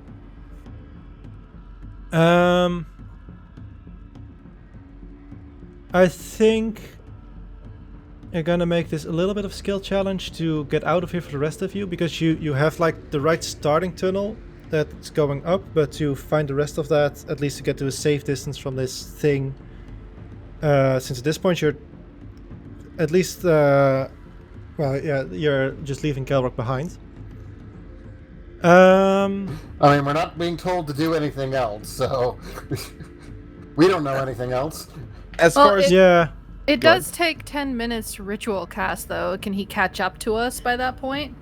Or we can at least hear no, him you're- shouting? You're, I think at this point, a bit too far away for that. And it also, Galrok, like him cleaning up his stuff is also gonna take some time. So he's been spending time down there. But we'll get to exactly what Galrok's doing later. First, it's gonna be like, what do all of you do? So the big thing about that as well is that Teak actively did wait to see, and she called out for him trying to get Galrok through. Like, but as far as she's concerned, she thinks that that he died in combat. Yeah, that's Yeah, that's Teak what would she's fair, probably as far as we report back know. like, I waited for him, I tried to get him back, but he's probably dead. Yeah. Fair. I've taken no damage. I'm perfectly fine. This is fine. Yeah, but you have tip HP too, but you're cleaning up your books like a wizard, to be fair, but still. Listen, I said I want to see this through. I might the way you become shouted a new out, "My vassal to this powerful being. Who knows? I could be a slave Yes. to a magic drinking god. I'll live in that pantry. I'm gonna ask Slumperd, is this survival or for the skill check you were mentioning? Not a skill check. It's gonna be a skill challenge. Oh, challenge, I misheard. So, you're gonna need a number of successes before failures, as it were, and you can only use like abilities that you are proficient in, and if you can explain to me how it's gonna help you get out of here or help you maybe defend against the magical effects that are going on, you can roll for it. So as you all start running into the cavern, still like feeling drained, especially the magic users, feels like you're lifting like something heavy with you as you're running. There's this large cavern. There's a much smaller river here. It's more like a water stream, as it were. At this point, there are also no spirits anymore, so those aren't distracting anymore. But you find yourself at multiple split sinks and ways you can go. So how do you try to find the right way up, as it were? Asri would try to use her perception to kind of like look at the ground to see which looks like it's more matted down and has been traveled more by living beings. Yeah. Okay. Roll a perception check. Oh my god! It's mine, that one! Woo! That dude! It is that. Can I roll survival to try and remember our bearings Well- and everything? Well, we'll get to that because I'm gonna take this one thing at a time. So you're gonna go further whenever it's a success or fail, as it were, because you don't know if you as it were failed the check. Mm-hmm. So Ezra, you're kind of looking. You see this. Both have been like have had almost no travel, but you do notice that. That water stream is coming down, and you think that must be coming from somewhere. And as you run up there, all of you notice that it's kind of like just dripping from the walls and coming down from a couple of spaces. And you head into a dead end, so you have to kind of get back for a bit. And I need everyone to roll. At this point, everyone to roll an intelligence saving throw. Except for Decorm, who has to roll charisma, but I'll roll that for him. Well, that can't be good. Oh boy. Decorm. Gonna roll another charisma. I'll go Teak. 19 was Teak? Yeah, 19 was Teak. Okay. So, Porcelain, you lose all your next level spell slots. Fluke, you're fine. Ezra, you're fine. Teak, you're fine. And Decorm also loses all his first level spell slots. No, he can't smite Well, God. I ain't got no more magic, guys. Except if you count cantrips. Can we even No, cantrip? cantrip. Figured that was haven't just tried natively yet. gone. You know what? You've got me there, Slump. Not that my cantrips would honestly be much help, to be honest. Okay. So you're back at the previous blitzing, now knowing that there's only one way to go as where that you find, and as you travel onwards,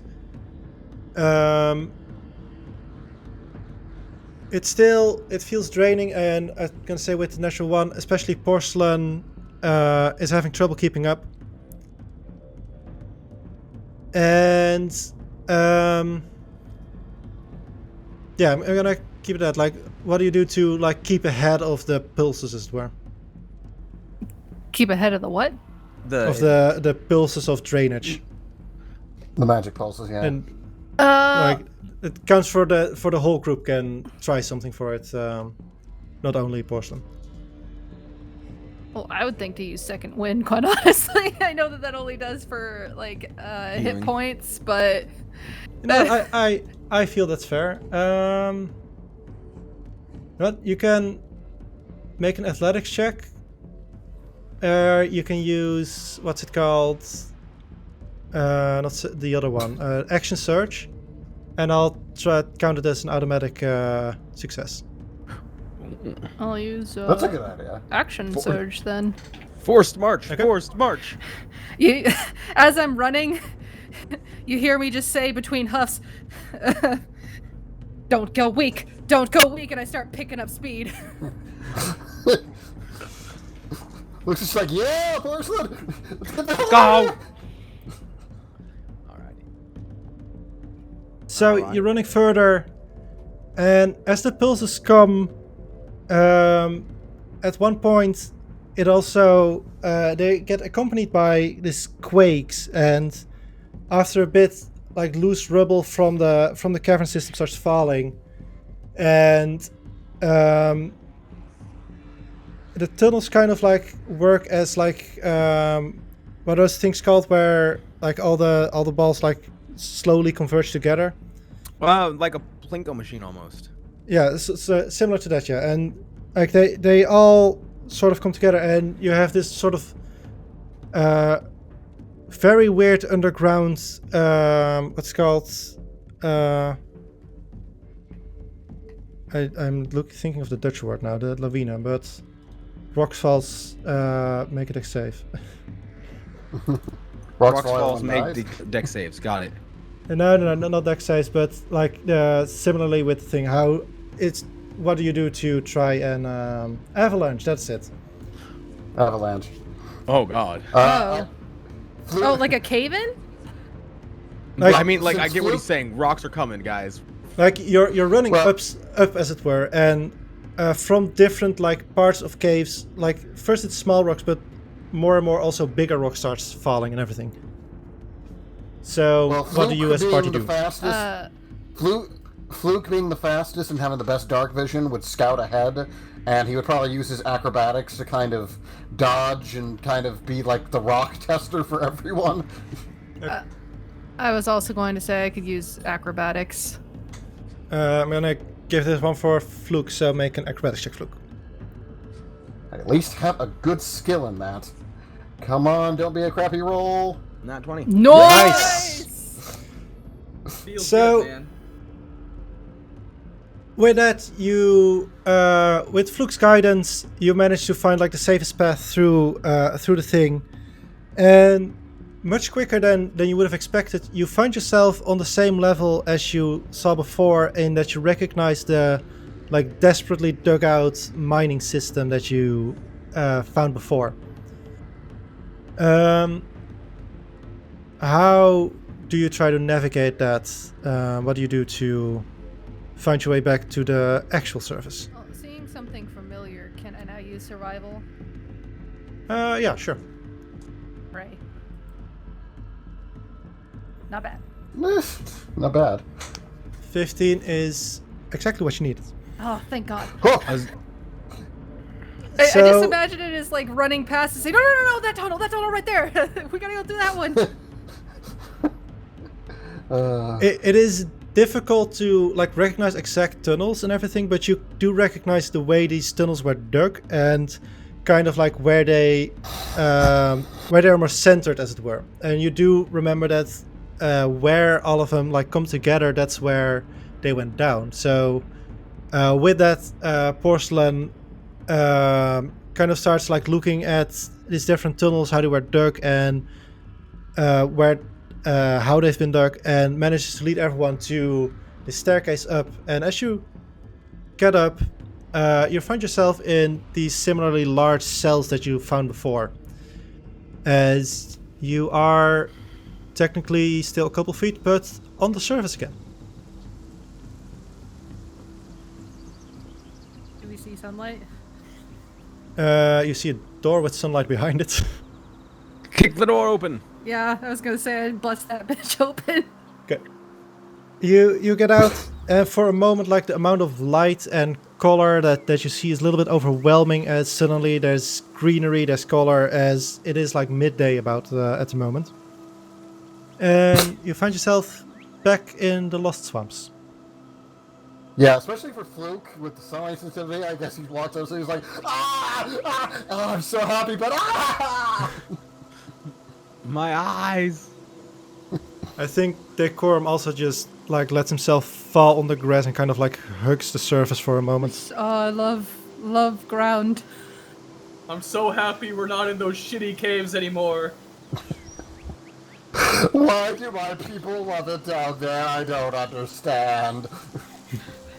I'm actually doing that thing where you have your arms up and your hands on your forehead while you're looking up as someone's been running way too long, way too hard. Asri will just finish her flasks and be like, we need to get to civilization soon. As we return to Galrok.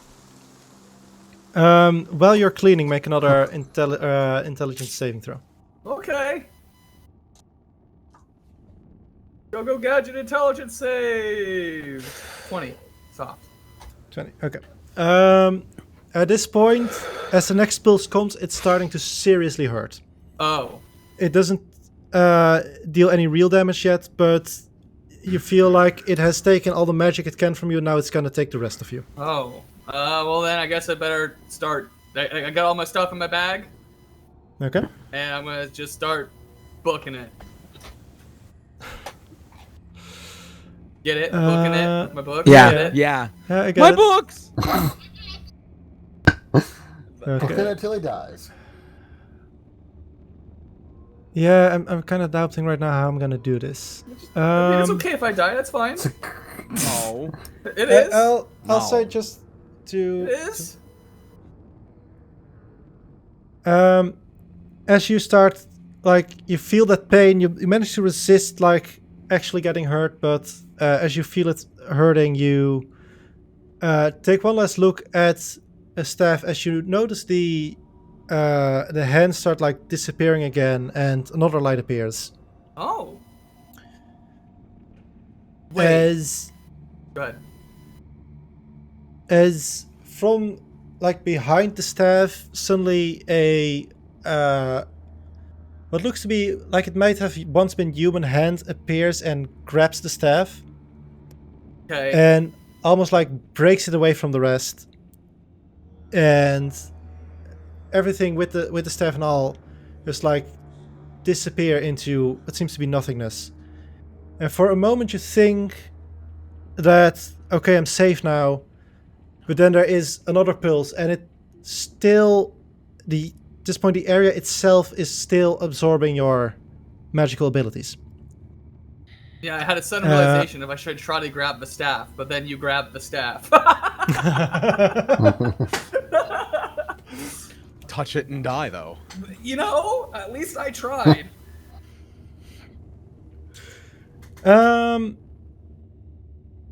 Does my banishment stop being cast because it's concentration? Does Mist you haven't get taken brought any back damage to this yet, hellscape? technically. How long do you need to concentrate on it before it? For a minute. And then by the time you, well, actually, But I thought he was I'd say, you know as what? long as Make 3 more intelligence saving throws. Okay. Fuck Mist. I want him to die And too. I imagine you at this point starting to run, or Yeah, you're still waiting. Yeah, I'm still at this point. Like, I realize that this is gonna just be bad, and that there's no point in staying because now it's starting to actually physically hurt. Hey! Good. Wow. My God. So on your first turn, you take 13 points of psychic damage. Oh! Whoa. As you start running, You're and welcome for the temp HP. Thank you. roll a con save Passed. to see. That is good enough. So you're still concentrating, and with that, at the end of it. Oh wait, you could have, if you wanted to, you could just stop concentrating, of course. Yeah, fuck Mist. I Did want you him to want die. to release the hell animal? Yes, I want him to feel the pain. So I imagine you spend like those first 2 turns running away, Yeah. and then you release it so it appears again. Exactly. Gotta get mid-distance. as you're running, it's hurting. You're in pain, but you hear like this hell, also like painful, mournful hell screeches. Yes. As the cat is being tortured to death slowly. Just imagine Shock against the hell. Oh, miss! Just slow, like dramatic walk to pop. Yeah, exactly. Wonder how long Mist will survive without me. Pop. Not very long. No, Yvonne, you can always come back and try to save your kitty. Come on back, Yvonne. Save This is your what kitty. Yvonne was trying to do. Come back. It'll be fine. You won't die. So, the thing is, at this point, for you, Galrok, unless you have some way to get yourself out of here, because at this point it's just too far for you to run to make it out. So it's either just make intelligence saving throws as well till you die, or unless you have some way you think you can get out, you can of course try anything you want. I mean, these are ancient dwarven tunnels, right? Mm-hmm. So... And it's all stonework. So can I roll a history check with advantage to see if I can figure out a way out of these tunnels? Since they're dwarven tunnels? So, okay, you can, and Or not advantage, this is you know what? double I'll let you do the narrative of it. But if you're just gonna run at this point, it's gonna be too far and too much for Galrok to continuously every so often have to take those intelligence saving throws. Yeah, well, I mean, I got no spell slots. I got nothing on me, man. So I'm dead. That case, I'd say you managed to like get up. At that point, you'd be Wait. Waiting. But books of stories for the young have any last secrets to save me. My books! Oh, actually, if you open Oh my god. Um, Have a way to save Galrok. it doesn't. I'm sorry. Well, It really doesn't. I'm while running, I frankly say, this was really important to him. It might have something in here. And I pull it out and I start flipping through it frantically for anything. So, okay, but I'll say you have to choose between that or your stone cunning thing. Book of stories for the young. Okay. Yeah. So in that case, I'll say you're looking at that and you're running just behind the same space as where you know the rest was waiting. Roll me 3 more intelligence saving throws. Boop, boop, boop. Okay. You take another 11 points of psychic damage. Okay. As you are about at where the rest was waiting for you, Square. Okay. You're looking through the book. The first time that you looked through this, you noticed that it was comprised of 7 different stories, as it were.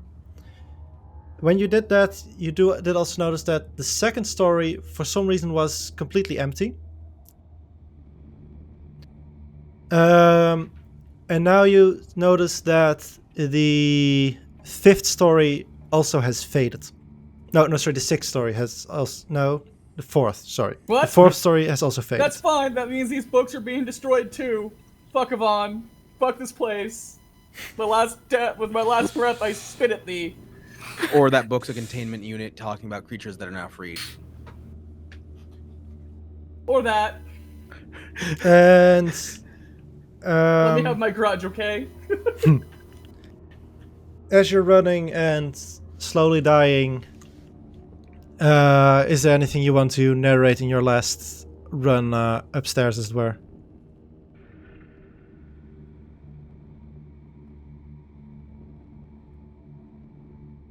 No, not really. He just starts running and starts coughing up blood and then just can't breathe anymore and just falls over dead, all of his life drained out of him. How far does he get? Maybe to the water line? I mean, he can't run across the water, so yeah, so he just gets to the water, realizes that he can't go any further, sits down, and just starts reading his book till he dies, accepting his fate. Okay. And still in that sitting and reading position, your eventual skeleton will forever remain. Woo! Woo! I guess. I suggest we end the session here.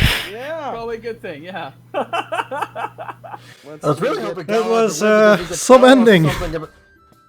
No one knows anything about that goopy purple nothing. No one Nope. alive even That saw that it. won't come back to haunt us. God, I almost saved that goddamn thing. And you know, You were especially like. after sessions like this.